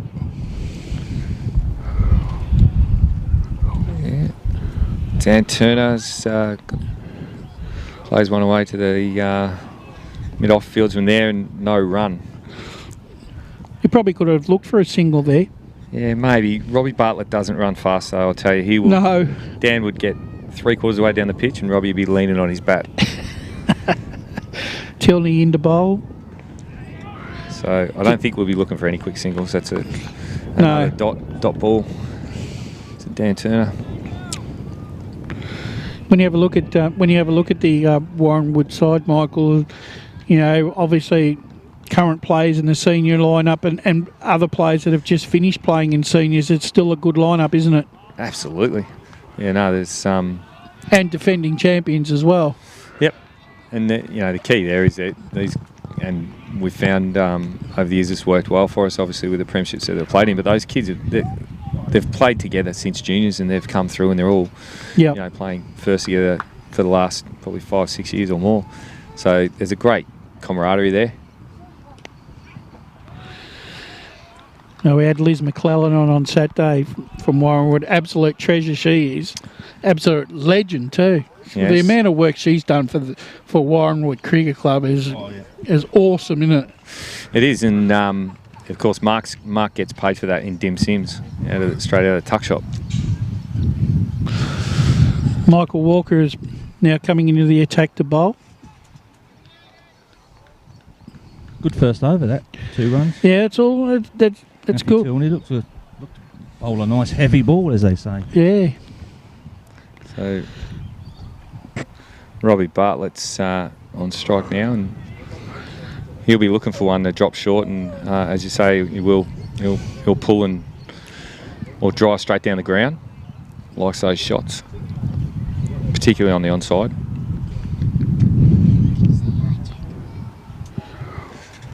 G'day, Duke. Good delivery there. It's angling down leg, but it's just struck him in the pads and they got a leg by. So first ball of the over, 1 run. So Warranwood 3 after 1.1. Yeah. I guess any over you don't lose a wicket at the start's probably a win to the batting side Yeah, it is. when you're only talking about 20 overs.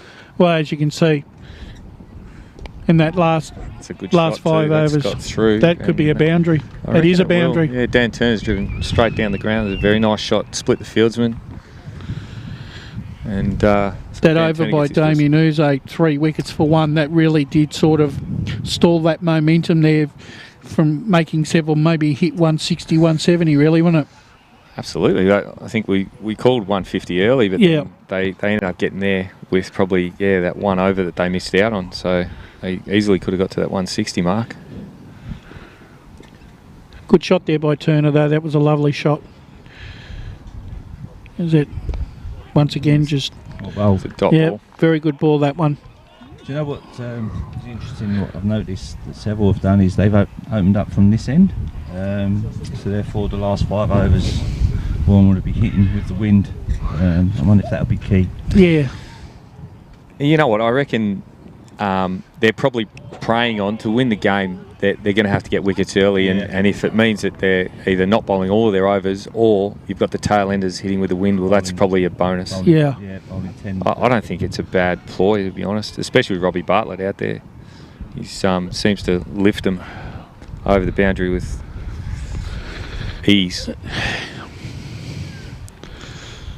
Edwards in. Oh, that's Good shot by Turner. Yeah, that's Oh. another 4. It's 1 bounce over the boundary, mid wicket, and Dan Turner picks up another boundary. So you can't bowl short to Dan. No. It's only just short, but he pounced on it. I think one of the things, Michael, that's really important in this sort of game is if you've got someone that's managing to keep the scoreboard ticking over, the other bloke at the other end, just push that single and get that guy on strike as much as you can until you find your own range. 100%. And when that guy at the other end is Robbie Bartlett, you know he's going to come good at some stage. Yeah, that's right. If you can just keep him out there, he's going to produce. So I mean, he's more than likely. I mean, he's 1 off 2, but in the twinkling of the eye, he could be off 20 of about 6 balls. That's how good a batsman he is when the right delivery comes his way. we've seen him do it. We don't doubt Robbie because he just produces. As I said, he's ice games for us this year, including the game against Ainsley. Yeah, It was getting a bit tight in the semi. Dan Turner's facing the first ball of the 3rd over, and that's a miss. So that looked a bit wide too. it did look a bit. He looked reaching there, but anyway, they're none for 12 off 2.1 overs. How competitive has it been throughout the whole T20 season, Michael, with the sides like Templeton and all that? I know Jason Disney was the leading run getter for them. Must be very good and competitive cricket. I think it's, by all accounts, it's got a lot of the old blokes out of the woodwork, and they've come back, for a couple of hours on a Tuesday, and they're happy to, and they've refound the game or whatever. But there's blokes like Disney, and I think I heard what was the other one that played down at Norwood. Hang on, we'll just watch this 4th ball. Good single there, pushed it nicely, just wide of the fieldsman. And Bowling well, Matthew Tilney. yeah, He is. So Robbie Bartlett's back on strike. Yeah, so I think the quality of the players has lifted the comp, and probably Warranwood to a certain degree started that right last year with the side that we had, which is very similar to this side now. And I think it's made other teams go out and call some expert players in. it's like a bit like a call to arms, isn't it? Yep. Tilney into bowl. Not to mention it's a lot of fun too. Like these blokes, as I said, they're only out for a few hours on a Tuesday night. Yeah, we were just talking about the revelation of, the T20 and the over 40s, 50s, 60s. What a revelation it's been. It's given life to many people who still enjoy the game of cricket, no matter, and you can still enjoy it as long as you like and play the game. Yep. Bartlett once again just pushing that ball into the cover. Still can't pierce the field. No run. Yeah, it'll be building on Robbie. He's 1 off 4 here, so Yeah. he'll be looking for one to pounce on. That's for sure. Yeah. Looks like he's ready to launch one somewhere, isn't he? Yeah, well, I don't want to Well, say he does it by numbers because it looks so easy, but he'll certainly, he won't like it. No.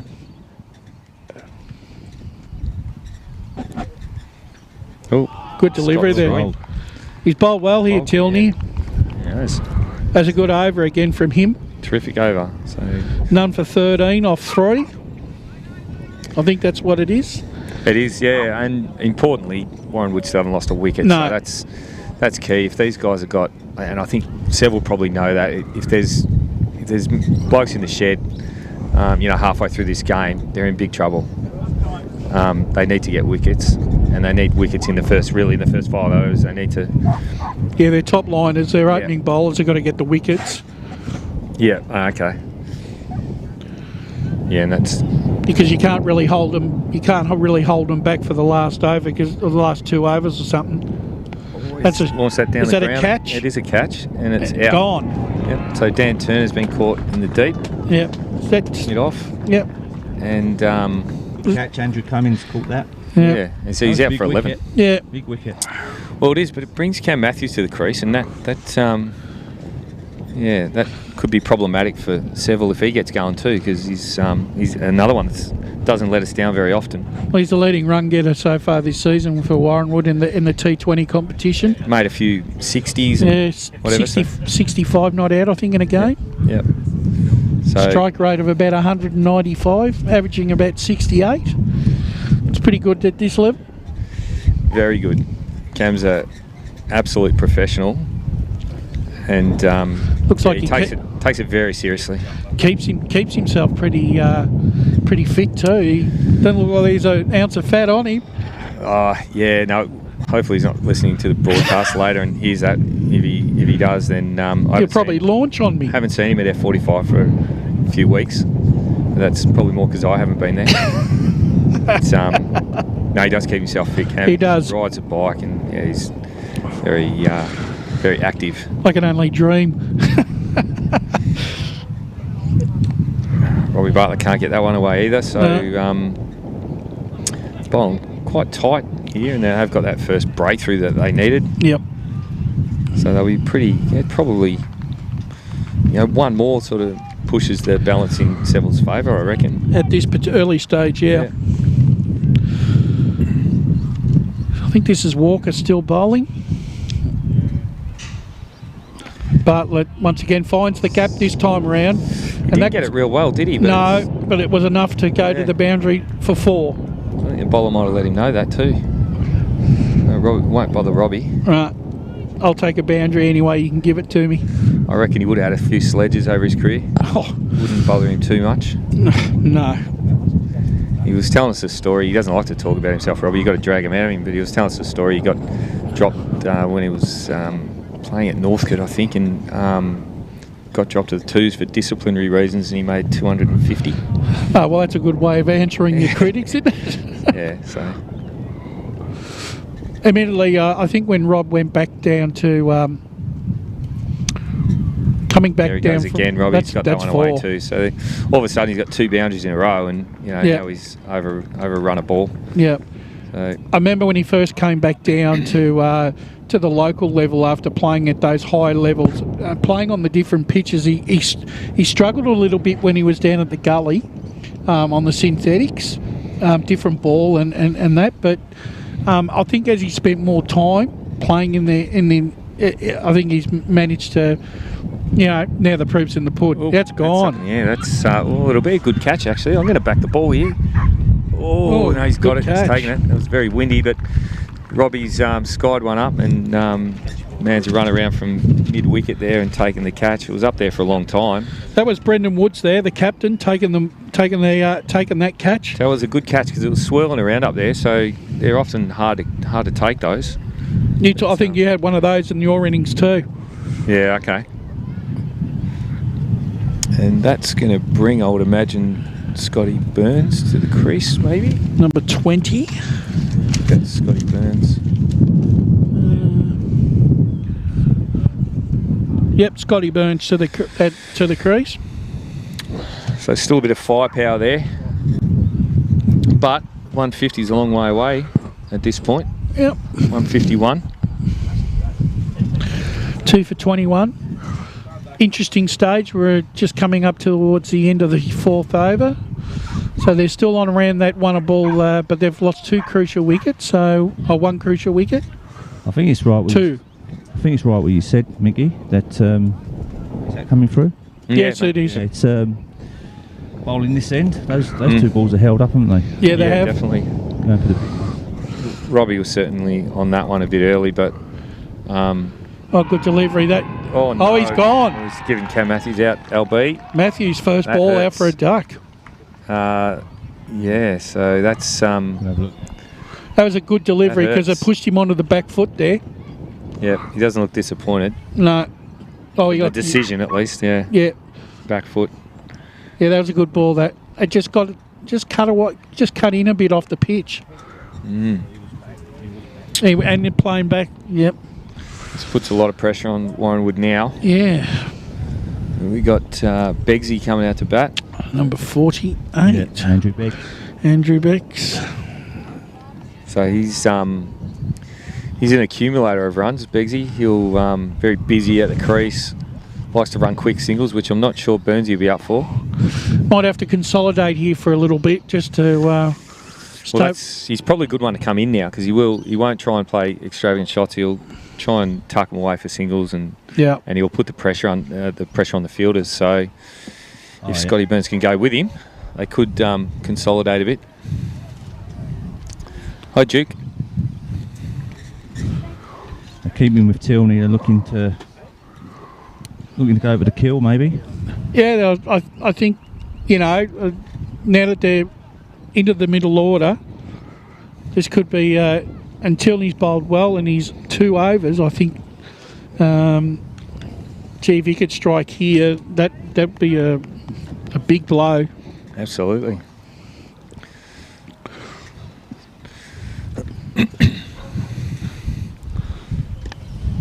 It's a good ball.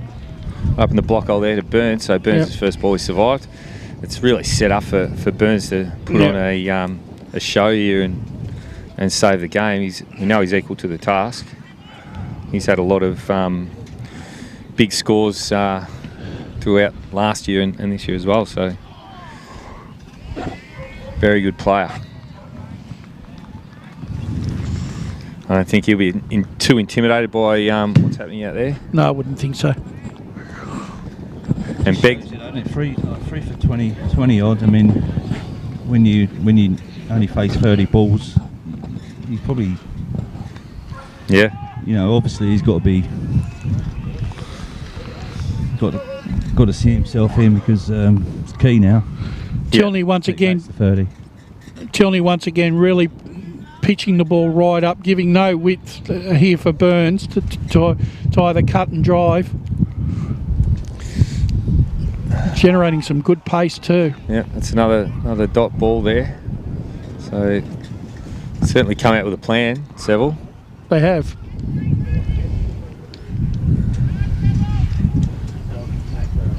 They just got to get through these guys maybe to that change of ends, and that could be when we see a real swing in momentum if these blokes can stick it out for a bit. Good delivery there. Getting Burns searching on that front foot. He's playing smart though. He's not. He knows the runs aren't important right now. No. They need to consolidate and hopefully. Fire pad on the outside is lovely, isn't it?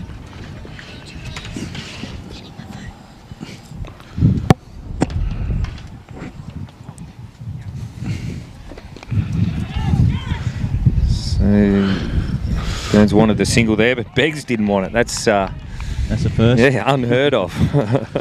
Another good over there by Maiden. a maiden over. Gee, that's a rarity in itself. It is. What are Tilney's figures? Have we got any figures from?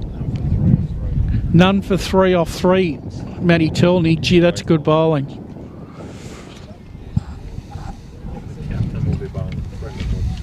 Okay. Brendan Wood's coming back into the attack again, or it's still in the attack? No, he's brought himself on. Yep. Brought himself on. Okay. So change of ends here, and So Andrew Kay's the bowler. Yep. and Who's had it's Begsy. his leading wickets taken. Nine. Nine wickets. Yeah. At an average of 6.11. It's fair. This grade. This level. Yeah, when they're trying to hit you out of the ground, most balls, it's not too bad.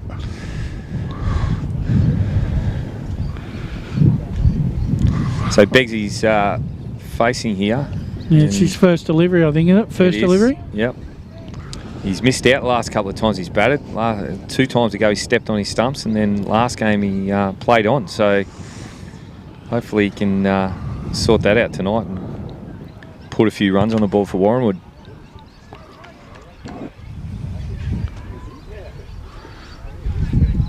Faces his first ball now. He's a dot ball. You see he's very busy. He's always looking for that quick single. Begsy. He's not a power hitter. So where's his range? Where's his range, Mick? Where's he like to score his He'll runs? play through the V. Yep. And try and get his singles there, and he'll be opportunistic. He'll take the short single if Burnsy doesn't knock him back. But to be honest, even if he gets halfway down the pitch, he'll probably make it back. He's just super fit and quick. So yeah, he would have normally. Oh, that's bounced back to the bowler. But so they're holding him quite well here. But if he gets caged too much, he will just take that short single and take the pressure off. There he goes. There he's got one away there. Yep. Looks a bit disappointed maybe that he didn't get a 2, but he's off the mark anyway. Yeah. And it's the first run for nearly 2 overs. Nothing. It's always good to get off the mark. 11 balls, wow. It's another dot to Burns, so 1 ball to come here. It's perfect time for him to bowl by the looks of this because just dining them in. Nice shot there. Just down the mid on. Casual single there to Burnsy. Yep. Off the over. Two off the over. So Warren would have got to make some decisions here because they still need 125 and now they need them off 3 for off 15 overs. Might be 3 for 23, 24. Yeah, so more than 125. So going to need to get their skates on soon. They won't have an option to... They certainly don't want to be letting it push out to 10, 12 and over. The next 2 overs have got to be... Well, yeah, you can see Burns has gone after that one. He knows what's got to happen. He was trying to put that onto Mullum Road. Yep. He's just missed it. Bowler's Adam Humphries. Adam Humphries coming, he's bowling. Wonder if anyone's ever hit a cricket ball and hit the bus coming past. The 366 Yeah. in Ringwood. Oh, Used to catch that bus. So if you were back here about 40 years ago, you might have seen me throwing That's a good shot there by... That's 4 runs to Burns through backward point. 4 runs there. Now it's a 380. Is that what it is? Yeah, it goes... I think it's even in Victor now or whatever. It's not... used to be the old Met buses when... Yeah, the orange ones are 380. The old Ringwood anti-clockwise and clockwise ones. We had the 366 and the 367. Yeah, jeez. Dealing in beads. Yeah, There's good another shot. 4. Good shot there by coming Burns. to us actually, so better watch out here. That's it. Yeah, another one through point. Burns, he loves them there. He's taking real advantage of this over. 8 off 2 balls. That's it. And that's all it takes. That's where the good batsmen will just dot it up for a ball for an over or 2, and that's what they've done. And now they're able to capitalise on some short or wide bowling. Adam Humphrey bowling again. Yeah, he can have a go at that one too. He's really trying to get the major out behind square leg there. Looks like he's shot. There's no one out there, so he gets it away. Even if he doesn't get it cleanly, it's going to bounce for 4.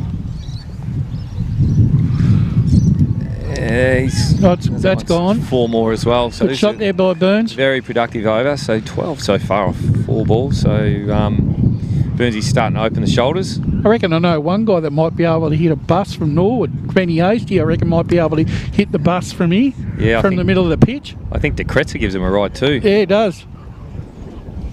Yep.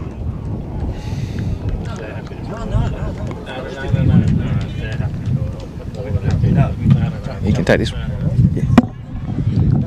I've got my son in, so I'll have to jump on.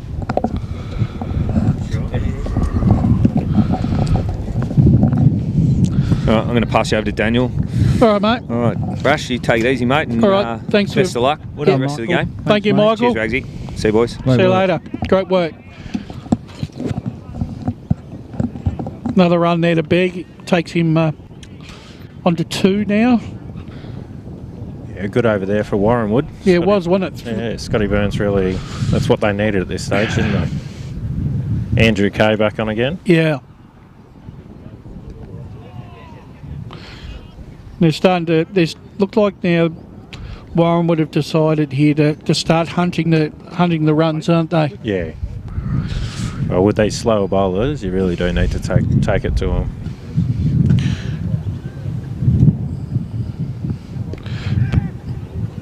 But I mean, with Andrew Kay really only going for,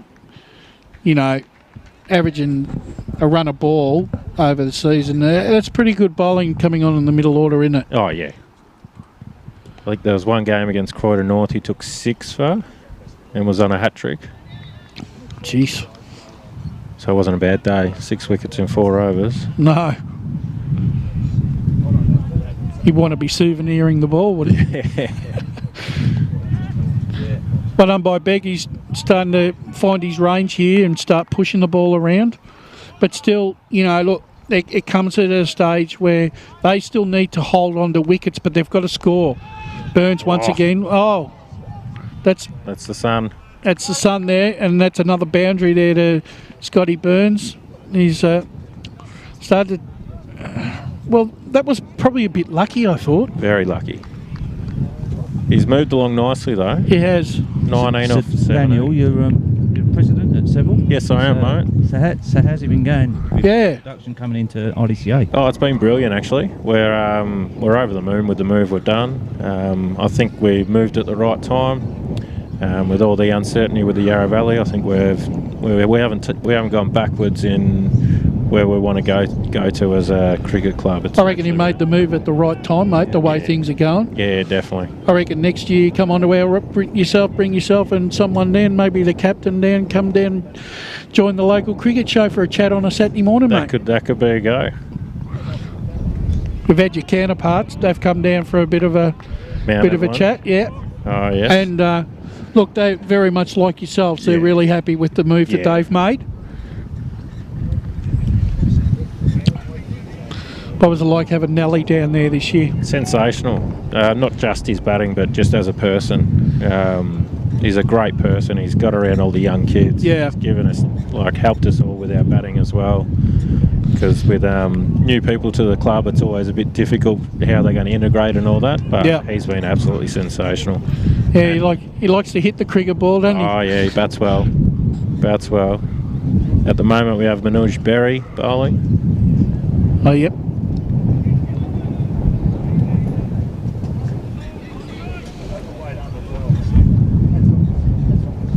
So when you, Daniel, when you were asked to come to the RDCA, did you have to put that to a vote to your members, and did you? And what was the process?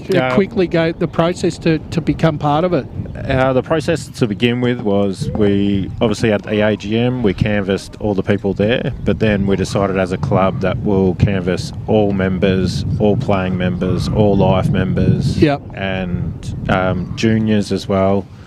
And see, that's gone. That's a great shot. That's a big tonk. And that's for 6. And we found the response was, I think, 92 or 93% in favour of the move. That's good. And that's with juniors involved, because the biggest thing for my part of why I wanted to move was to secure the juniors for their future as well. Yeah, exactly. Because without them, we won't be anywhere in 5, 10, 15 years' time. Yeah. And as a club, as Seville, we've been around for 130 years. Yeah, you can't afford to let history like that lose, mate. No. And the other thing is too, you also want to become it's always hard to attract players coming up to that neck of the woods. So, in some ways, you want to be in a destination club too, don't you? 100%, yeah.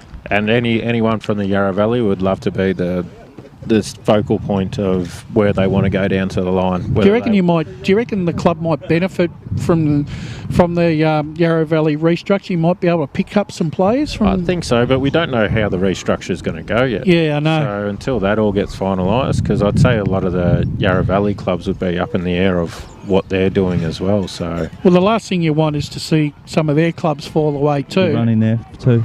Yeah, good running there. Scotty Burns batting very well. Yeah.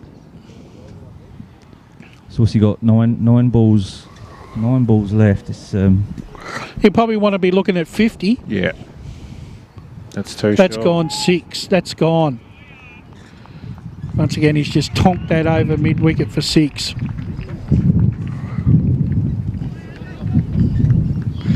Tell you what, he'd be a handy player if he, they've lost 3 wickets. If they lose a few and have him come back in, if he can hold on to for another 8 balls. But he just started his innings well. He didn't panic. No. His first 8 balls, I don't think he scored off. No. 8 or 9 deliveries, and then he's come along and really built his innings well. I think what he's actually done, Daniel, is he's been able to break down the bowler's length a little bit. Yeah. And get the balls, the deliveries on his terms. Begg once again just playing that supporting act, which is really important. It just picks off another single. He moves on to 7 off 12 deliveries. They're 3 for 68 currently. Warranwood, a nice recovery. Very evenly poised, isn't Yeah, it? at the halfway mark, just about on the halfway mark. That's out. That's out. Oh, no.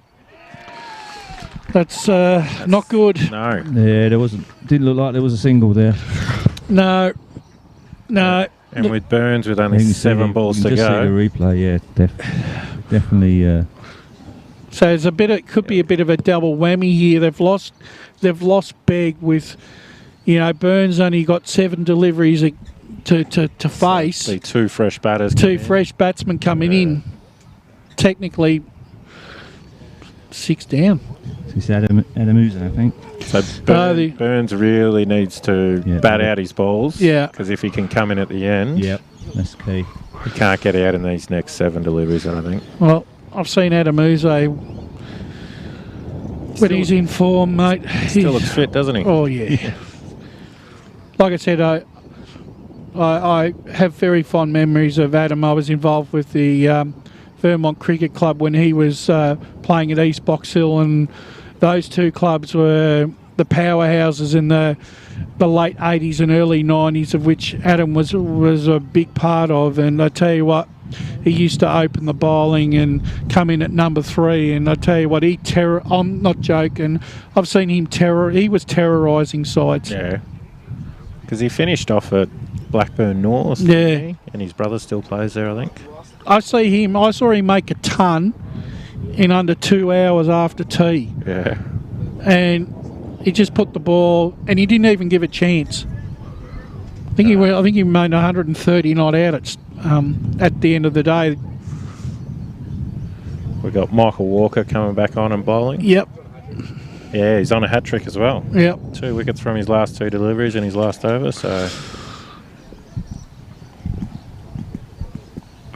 So we've got Adamusa facing. Just on that back foot, just pushing the ball through backward point. They're going for the second run. And they'll get there. They'll get there quite easily. But he's off the mark straight away, Adamusa, with 2 runs. So we've just gone the 10 overs, and it's around their average, 7.1. So the game is beautifully poised here. Uze once again getting on that front foot, just pushing the ball down. Oh, that's a great... Ooh. Good... that was Matthew Tilney again down there. Tell you what, he nearly pulled off the run out. But umpire Laws was in good position there. And Adamusa made his ground safely. So Scotty Burns, 6 balls left. He's currently sit on 39 runs. Half centuries there for the taking. Just has to show a bit more, show a bit of patience. Can't afford to lose his wicket here. Crucial part of the game here. And he just pushed that ball just a point. Easy single there. Yeah, I think it'll be more important if he gets to his 30 balls without getting out. That's it. Don't throw it away. Not now.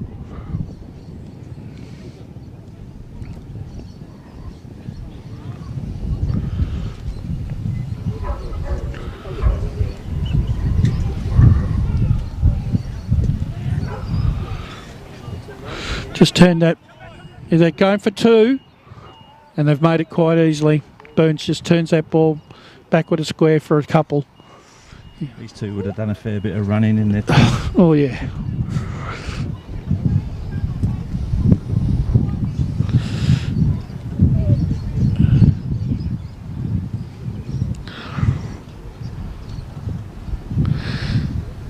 Comes in the bowl. Oh, he tried to lay back on that one. Adam Uze, he likes to cut the ball through point and backward, and those late cuts through backward point. Third man missed out on this occasion.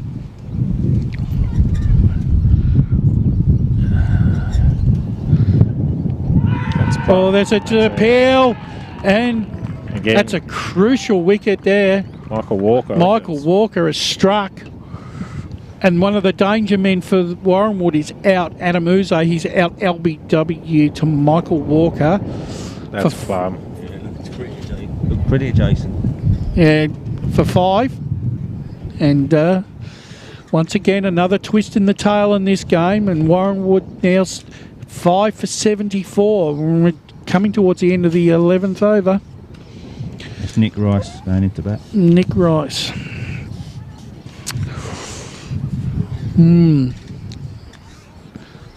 So they've lost 2 wickets when Scotty Burns has only had, 5 or 6 balls to go in his innings, and now it's got to the stage where he can't afford to go out. Nah, he's got to face out these 5 balls. Yeah.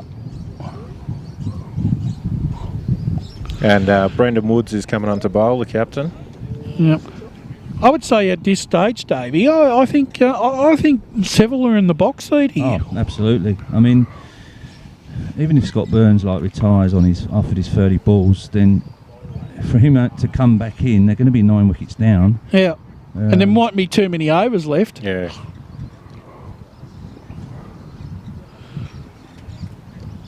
Burns just tucks that away down to fine leg, and that's going for 4. That's a lovely shot. Very deft touch there by Burns, shown by Burns. And that now moves on to 40. And there's 4 deliveries left. As the sun now starts to settle in the eastern suburbs of Melbourne, very pleasant evening. Light breeze. Good cricket. Couldn't get a better night for cricket, could you? No, most definitely. Very competitive game. Woods comes in the bowl. Good delivery there. Good searching delivery. Burns had to dig that one out, Daniel. 3 balls left for Burnsy. Yep.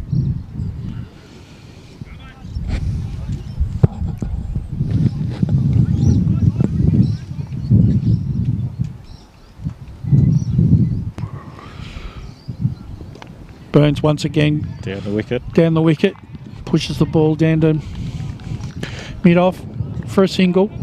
It's been the key today, full bowling, hasn't it? Yeah. From both teams. Warranwood bowled full and it was really, really well bowled. Seville the same. Tilney bowling full. Now Brendan Woods bowling full. Yep. Woods into bowl. Good delivery there. You got some pace off the wicket there, Woods. Yeah.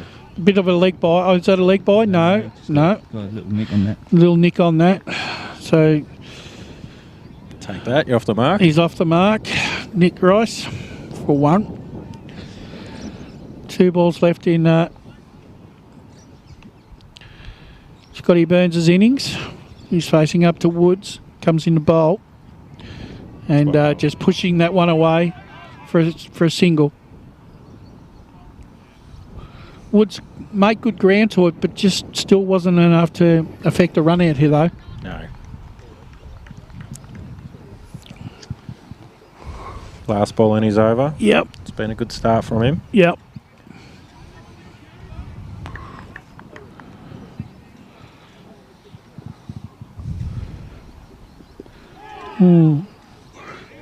Single there to Rice.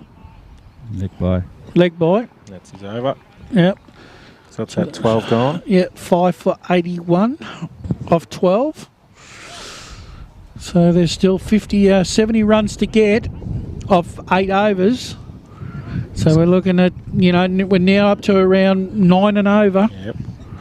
So 1 or 2 tight overs from Seville will be crucial here. yep. With Burns going to retire. He's got 1 delivery left. 2 fresh batters. So the pressure's going to really come on the next 2 for Warranwood, because they're going to need at least a run of ball. They're going to have to go for it. They're going to have to go for it. Because you don't want to leave it to your 9 and 10. It really comes down to the 7 and 8s here. Gary Frankovic having a bowl.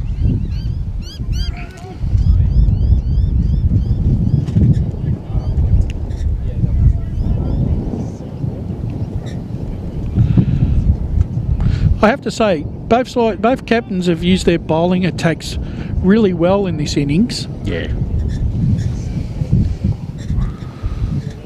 He's launched that one for a single. Single. 2. They're going for 2.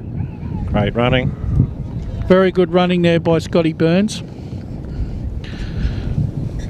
That's 2 to Rice, and it takes him on to 3. Frankovic comes into bowl. Rice once again driving the ball. Well fielded.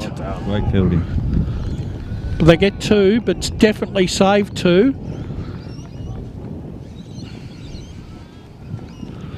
Next batsman will probably have to, Dave, start challenging the fieldsman, maybe looking for 1s to turn them into 2s.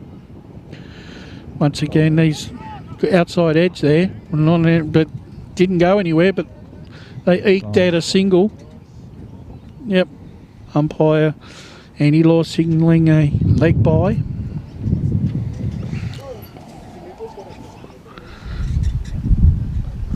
That's gone. That's 6. Where's that gone? That's gone for 6. That's Burnsy done. Burnsy 50. and brings up his 50, and a very timely 50. Good knock here by Scotty Burns. 54 not out off his 30 deliveries. Yeah, it's going to be interesting to see how they play it. Yeah. Because I feel that Warranwood's best chance is obviously Scotty Burns at the wicket, but that would mean they'd need to be 9 wickets down. And they are Andrew Spittle's gone into bat. Well, we know what Spitz can do. Great innings by Burns. Yeah. Didn't score off his first 9 or 10 deliveries, and then 50 off his last 20. And I think that at one stage there were 3 for about 28. Yeah, really steadied the ship, brought him back into this game. But now the work, this is where the hard work really, they've got to start grinding here, Warranwood. They need to start really, now they've got to up the ante a bit more on the run rate. Couple of big overs they need. Yep.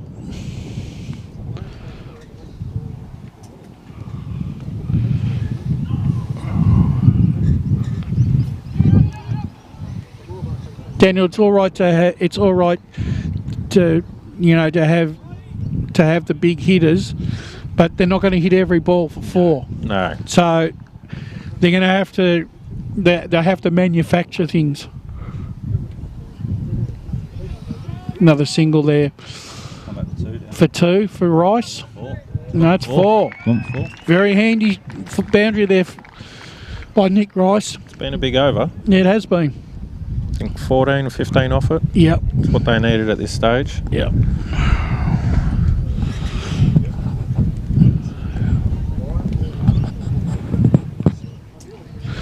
Another boundary there.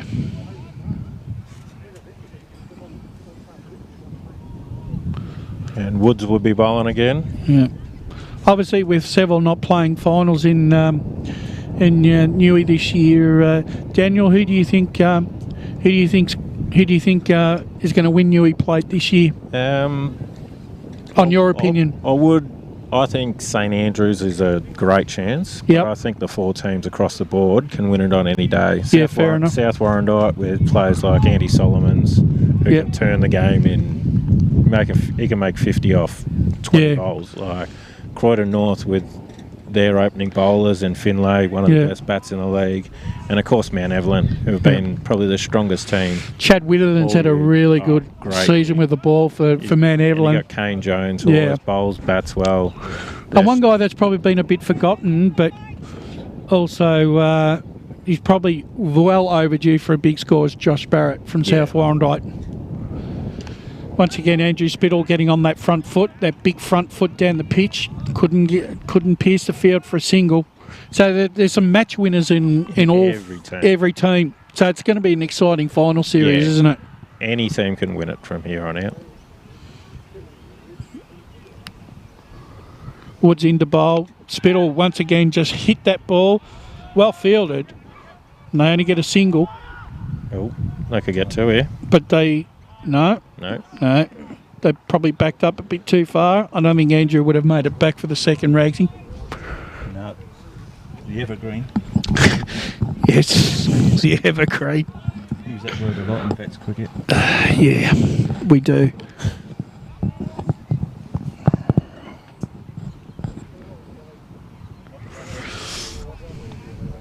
Played at Mirrabbark last year, Woods, didn't he? Yes, and his son plays there too. Yeah. Good shot by Rice. No, he didn't. He missed that. Very competitive cricket, Brandon Woods. Yes. Doesn't like losing, I know that much. No.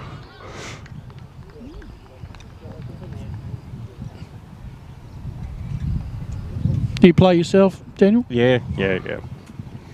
Where do you, what grade are you playing? Played probably half the year in Newey and then half the year in B grade. You going to get a game in the finals? No, we didn't make finals. No, would you have got a game? Yeah. I think so. President as the final call. Yeah. But you had some good wins, but probably just the consistency. 100%. Like we knocked off Croydon North, Mount Evelyn. Yeah. There was just like a couple of games, like Eastfield, we got beaten. Yeah. Rice once again just. I think the first game against Scoresby, we had them 5 or 6 for 80 odd, and they went on to make 200. We really had good chances. And Churnside too. They were a bit of a bogey side for you too, weren't they? But we'll learn from it. Our first year in there. I think you've done exceptionally well. In fact, I think both sides, yourself and Mount Evelyn, have really breathed some new life into that Newey plate. Well, we're glad we've come across. I think you've made the right decision at the right time. Yeah. I was just saying to Dave before, you can't get a better playing field. 7 1 days, 7 2 days. You play each other twice, and the opposition's venue. It can't be any more fairer than that. Yeah. I think probably the only thing this year, which has hurt not only the RDCA but a lot of competitions, the weather has not it's not been in the favour of cricketers this year, and some sides really haven't had a real chance to control the destiny of their season. But the one thing that we notice as a club, as Seville, is we do play, like if there's a bit of rain around, we will play through it. Of course you do. Some won't. Yeah. Well, what we've noticed, the big difference is that, we'll stay out there and play for as long as we can. Yeah. In the Yarra Valley, it would be more on the side of caution. But in the RDCA, they really want to play cricket. Normally normally the good umpires, Daniel, get it right when it comes to the prevailing weather conditions. Yeah. They don't, the experienced ones there that have been around for a while, like your Paul Dentons and Ray Bairds and the 2 gentlemen out there, they know. It's a great shot. That's a lovely shot by Andrew Spittle. He's just split the covers there, region again, put it away for a boundary. This is going to be a close finish, I feel. I think it is too. Don't over required. Yep. Wickets are just Warrenwood's Achilles heel at the minute, but these two guys can score. Well, the last two, Dave, have put on... The last 2 wickets have put on 80. They were 3 for 28. Now we're at 108. So as Andrew Spittle once again has just gone bang, and he's just creamed that one through mid-on for 4 more. He's got his eye in here, Andrew Spittle. Maybe he's looking for an early finish, you reckon, Rex? Yeah. It's a bit cold out there. It is. Lucky I bought me. Cold here. Lucky I bought me thing. Oh, now we can even see the screen. Bang! That's going to carry. That's it's gone over. It's 6. That's a big. I'm waiting on the call from umpire Laws. It's a 6. It's a big over too. It's a big over here for Warranwood. 5 for 117 at the moment.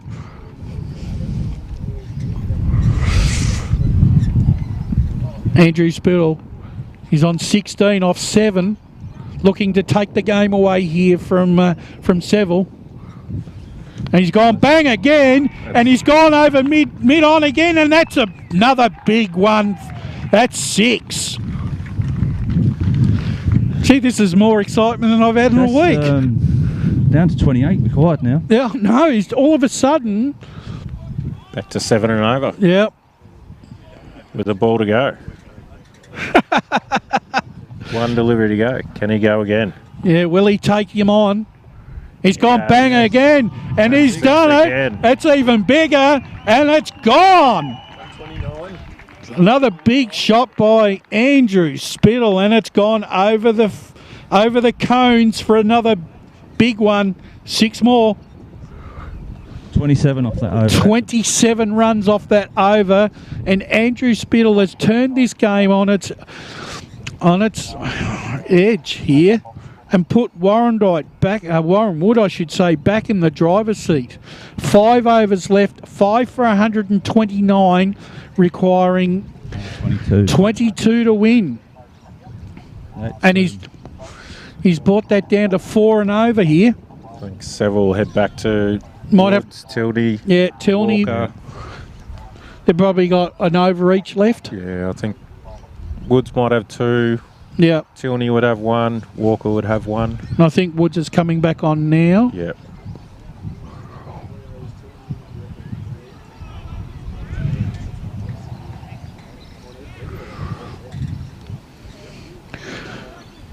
So all Rice really has to do here is just look for a single and get Andrew Spittle on strike.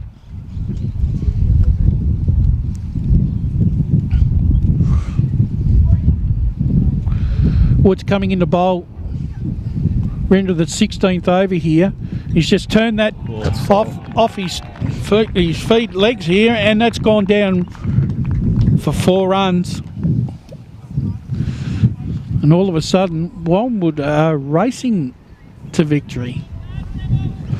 Rice now moves on to 17 off 11 deliveries.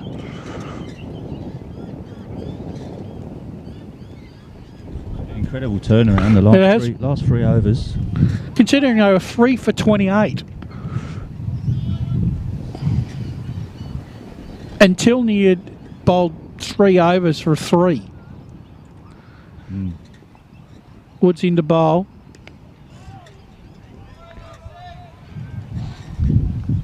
Well done there by Woods. Got Rice on the back foot. Charged down the pitch to prevent a single.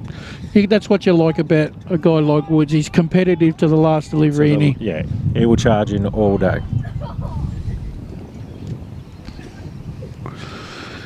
He comes into bowl to Rice. Rice once again just hits. Now he's starting to play with free abandon, as he hits that ball through just square of the point for a single. See what Spittle does here, whether he keeps going with it. Well, he's put his side in a winning condition. He probably doesn't really need to go for the big heave-o. He could even settle for boundaries here. But if you hit it that well, continue on. As they say it, Daniel, fortune favours the bold. Woods into bowl to Spittle. Spittle they're taking a cheeky single there. That's the one more ball left. Spittle now moves. Andrew Spittle moves on to 29 off 10 deliveries. He's got 20 deliveries up his sleeve here, Andrew Spittle.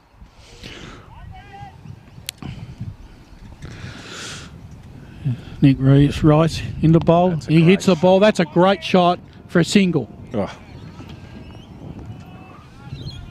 And that might be the end of the over. No, one to go. Yep. One to go.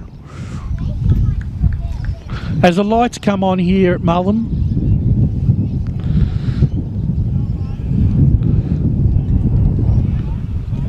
once again, great viewing here. Nice shot by Andrew Spittle, just guided that through the slip region. They look, they're one, coming back for two. They'll settle for two. Really good coverage today, once again provided by Lee Green and LKM Media. Great setup. Well done once again to Dave Sherlock on the season. Great, done really well. Sponsors, Kookaburra, Kennards, Saxon Sport, and the real estate people at Phillip Webb. Thank you for your support in the big, and the Dorset Gardens for the overall sponsorship of the Veterans T20. Tell you what, they do a lot for the RDCA, Dave, the Dorset. Do a great job. Do also a great Palmer. Yeah, I do like their Palmers. As all pubs should. Yeah. Yeah, this tournament's been absolutely sensational. It is. Actually, I think the RDCA, in regards to embracing the T20 competition, have done it better than most in this in this region. They've embraced it, and the players love it, and they support it. Yeah. Others won't do it because it doesn't have the same impact, but that's the way it is. Tilney back into attack. Wright's just driving through to the covers. Field set back now, he gets an easy single. Crucial over here for Seville. Yeah. They need to hold this over. Yeah.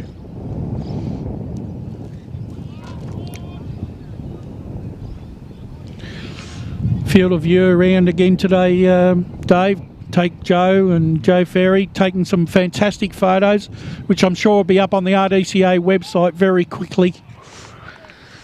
If you like. Yeah, that's a great job. So if you want your happy snaps from Joe, give her a call at Field of View. I'm sure she can rustle you up a beautiful album to cherish. Not only sport, but in other forms of life too. Tilney into bowl. Oh. Well, good delivery there. He's beaten Rice all ends up. Really well. Really impressed. Yeah. Tell you what, he goes for under 10 in 107 in 151 runs, or it's a pretty fair effort by bowler.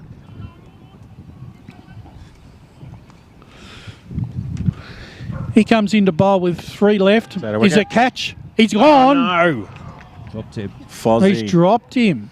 Oh no. Hands of concrete. That'd be like someone saying you've dropped the World Cup.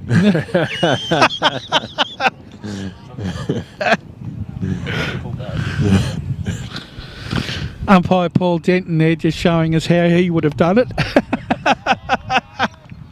Tilney deserved that wicket too. He done. He's bowled sensational.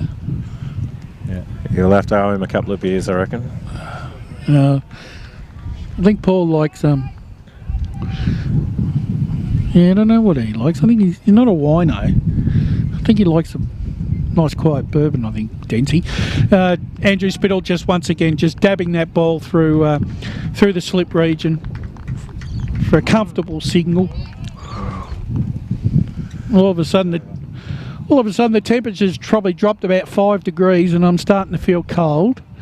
But nonetheless, the action's still hot. And there's still a bit of life in this game. 9 runs to go, three overs to go. Tilney's 4 overs went for 7 runs. 4 overs. How many wickets? Any wicket. Deserved that wicket. That wicket. None for 7 off 4 when your side conceding 151.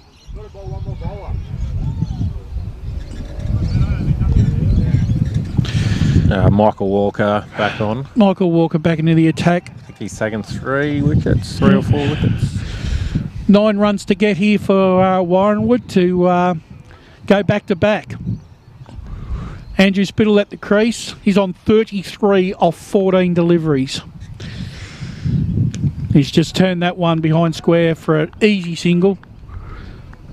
Obviously not in a hurry now, Dave, to get the victory, Warranwood. They're happy to do it in singles. Great batting. Well, he's earned the right to play like this now, where he had that one explosive over, Yep, which, you know, turned the game really. it has. Into bowl. Nick Rice just having a little flay at that one outside the off stump. Made no connection though. He's done a job though, Nick Rice, since he come to the crease. 21 off 16, played a really good supporting act. Well, he went at that runner ball that we were talking about, and that had to come in. Yep. He did exactly what captain probably wanted. And as he goes once again, just placing that ball through the point region. But they pick up another easy single. He moves on to 22. The score is now 5 for 145. 144, I should say, and we're in the middle of the 18th over. Andrew Spittle, he's kicked it, and that's gone for another big 6. Andrew Spittle. So it's a draw. It's a draw at the moment. He stamped his imprimatur on this contest this evening, Andrew Spittle, and he now moves on to 40 off 18 balls, and Warranwood are now 1 run away from going back-to-back in the Dorset Gardens Hotel T20 Veterans Competition.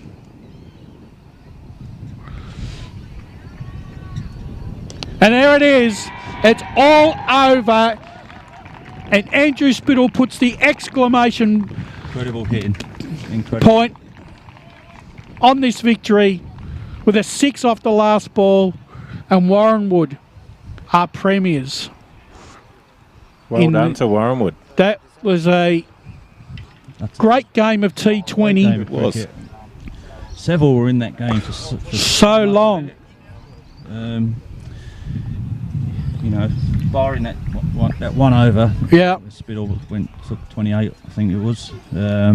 Scott Burns batted very well. Yeah. Considering the situation he went in, and you know, Seville were in the box seat at that point. But 3 for 28 to go to 5 for 156. 6 off 17 balls. Yeah. Just, Change the game. Yeah, it did change the game.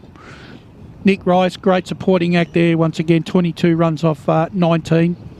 Tilney, probably the pick of the bowlers for Seville. Yeah, 4 overs, for no 7. maidens, 1 maiden, I think. None for 7. played really well.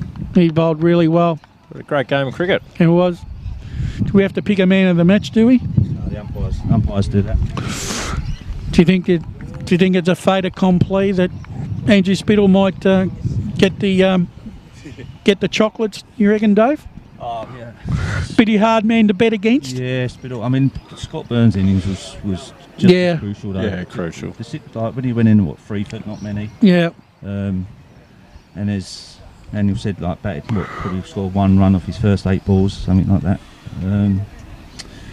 Yeah, so that was key to get them back into the game, and then Andrew Spittle just sort of finished it off really.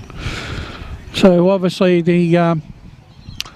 with Warranwood being premiers, the presentations will be starting to take place very shortly, Dave. Yep. And Presentation of the medals. There'll be a man of the match. And Dave Sherlock will say a few words. And yep.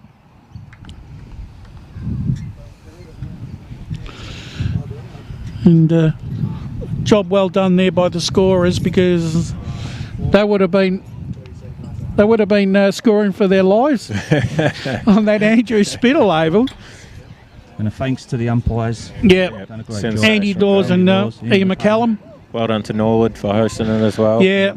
Absolutely sensational. And once again, the sponsors are equally as important, Dave. You know, Kookaburra, Kennards with the scaffolding, Saxon Sports, one of the main sponsors of the broadcasts here, Philip Webb Real Estates, and once again, Dorset Gardens Hotel, the overall sponsorship, Daniel, of the T20 competition. If it wasn't for people like this and local businesses like this, we'd be struggling, wouldn't we? 100%. The best Palmer in the East as well, I've heard. Yeah, but I reckon they'd probably serve some nice Palmers up your neck of the woods too, mate. Yeah, there are a few. I've always enjoyed my country fare, mate. Yes. And Dave, are we taking any broadcasts of the presentations or anything? Yeah. All right. Will you be going over to handle that?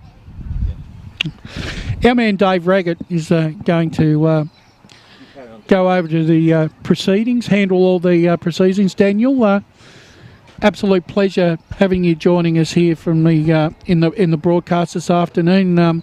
Unfortunately, bad luck to Seville, but they put up a good fight. But overall, congratulations to the Seville Cricket Club for making a successful debut in the RDCA this year. And I think from what we've talked about, it's onwards and upwards for your great club in years to come. 100%, mate. And thank you for having us. And hopefully we'll be back bigger and better next year. Yeah, and we'll get you on the local cricket show next year for a chat. Definitely, mate. Thank you very much.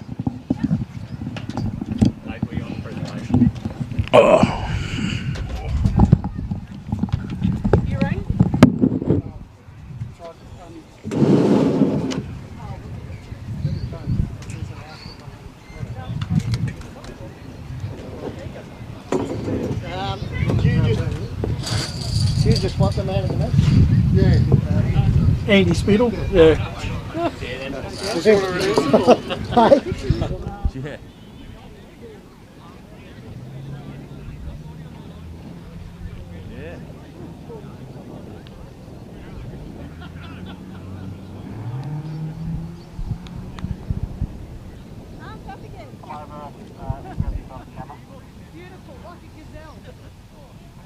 There's an unwritten rule now, she has to take your photo.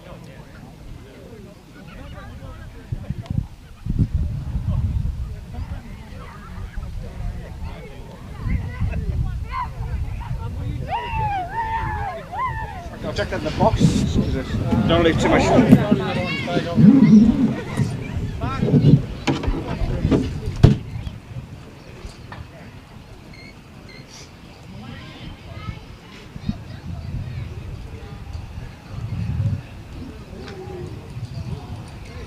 Yeah, they're going to come over here, or are they going?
Sort of just makes me pace up for one day.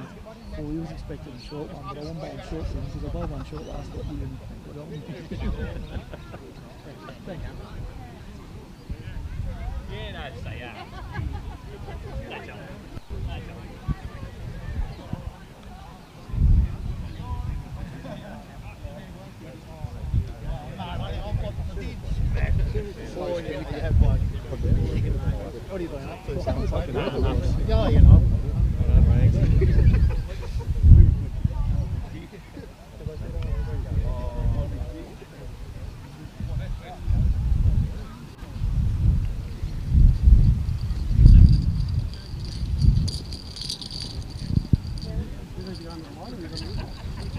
I've got enough right on here, so.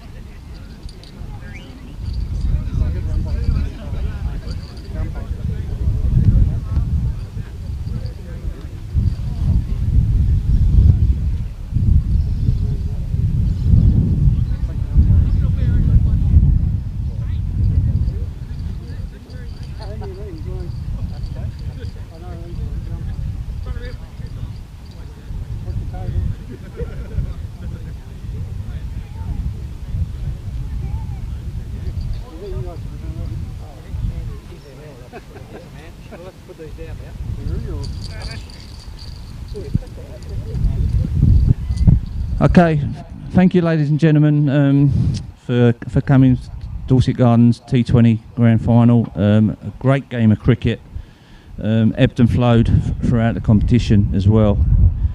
Seville, commiserations. You guys were in the box seat for a long part of that game, and then just got turned by a certain player in one particular over. Congratulations, Warranwood, back-to-back winners, setting the benchmark for this comp. And I'd like to hand you over to Dave Sherlock, who's just going to thank some of the sponsors. All right. Firstly, thanks very much to Dorset Gardens for sponsoring this event this season. Without them, obviously, it helps putting nights like this on. Also to Kennards for the scaffold, Philip Webb Real Estate, Kookaburra and Saxon Sports. So they're also going to be live streaming the Trellope Grand Final. So, and thanks to Lee and his company for over here. So thanks very much, guys. Without a game, we wouldn't have without the umpires, we wouldn't have a game. So we'll pass you over for the player of the match to Andy or Ian. Andy's man. Player of the match, there was some good performance, but Andy Spittle.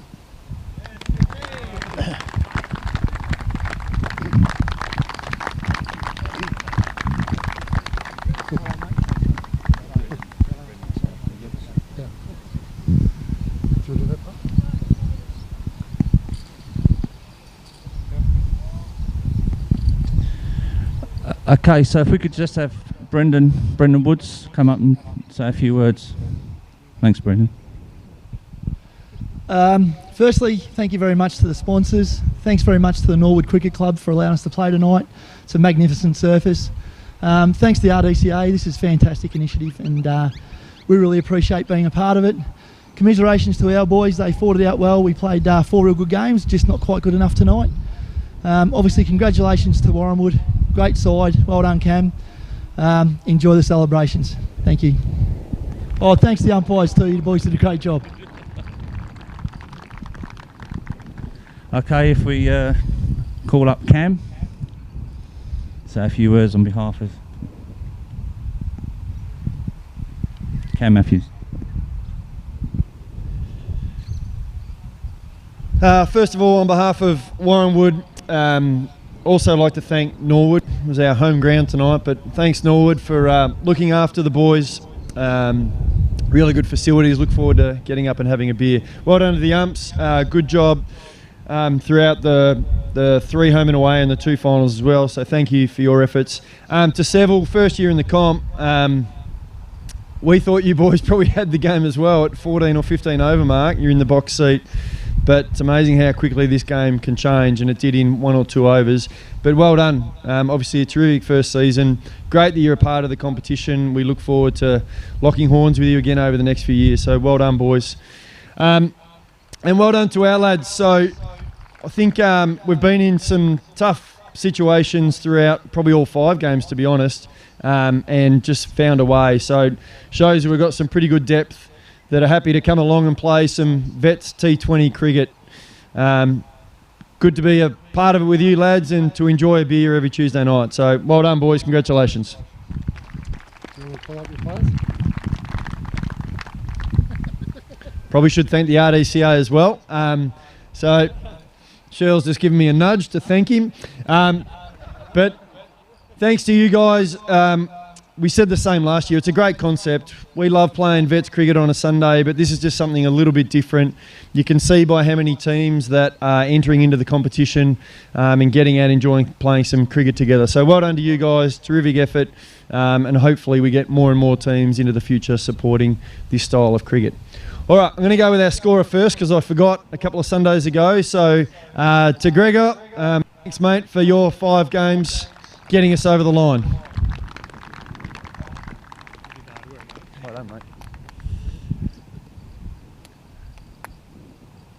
Can't believe he got BOG with 2 dirt balls, but Spitzy, happy cup. Andrew Spittle. We'll keep it moving. Nick Rice. PK.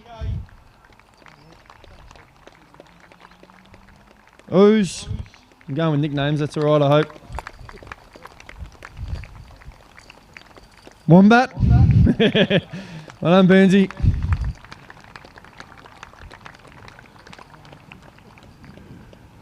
President of our cricket club, Matty Rooks. Well done, Rooker. Dave Wright.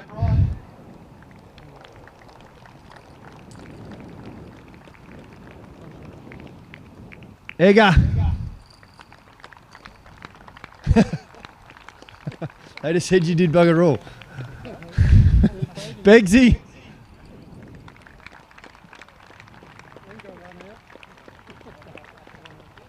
Bucky. Well done, Buck. Robbie Bartlett.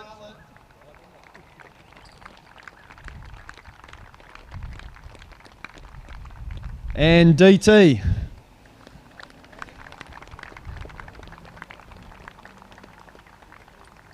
Clearly it's got cold because everyone's gone home, but thank you for turning up and watching old boys run around on a Tuesday night. So thanks again. And to Cam Matthews, there's a spare one there. Cheers. Thanks. Thanks, Shil. Before we go, just a couple of things on the tournament before we pass these over. Obviously there's a few hiccups along the way which we'll rectify in the off-season, which we've realised, and we didn't want to change the rules halfway through, otherwise people go, we're changing the bloody rules halfway through. So they'll be fixed up in the off-season. Thanks for both clubs for entering. This year we had 22 teams, up from 16 last year. There was 8 new teams, we lost a couple from last year. So hopefully next year we build on that and we'll have a few more clubs involved. So hopefully there wasn't too much travelling, but so thanks very much guys. So to present, we'll go that one first.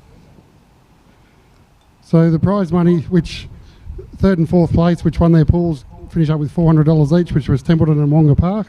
So Murray will be happy. Murray's Wonga Park. Seville finished up with $700 and the winner Warranwood $1,500. So, so the money will be transferred from the RDCA. Whose account do you want? Yeah. Also the shield that we had made up last year, so for the 2nd year running, Warranwood will be on the shield. Thanks, Shil. You reckon I run out of hands here? And there's one more. We're in the process of getting a T20 flag made up, which we didn't, they're not coming in until April. So we're just using the Masters one for this year. But anyhow, well done boys. Thank you. Thanks again. And a big thanks to Dave Raggett and to Wayne Brasher for, if you guys look at the live streaming, for giving up their time to talk on the live streaming, so you'll be able to watch it over and over again, or some of you might want to watch it at all. But thanks very much to these guys. So, do you want to finish off, Dave? No? All right, and thanks to Joe for taking photos and organising the live streaming, so thank you very much. And apart from that, guys, thank you, and we'll see you next season. Right, so we'll pack some of the stuff up. Oh, yeah. If anyone wants to pull down scaffolding all night. All night? Actually not all night. No.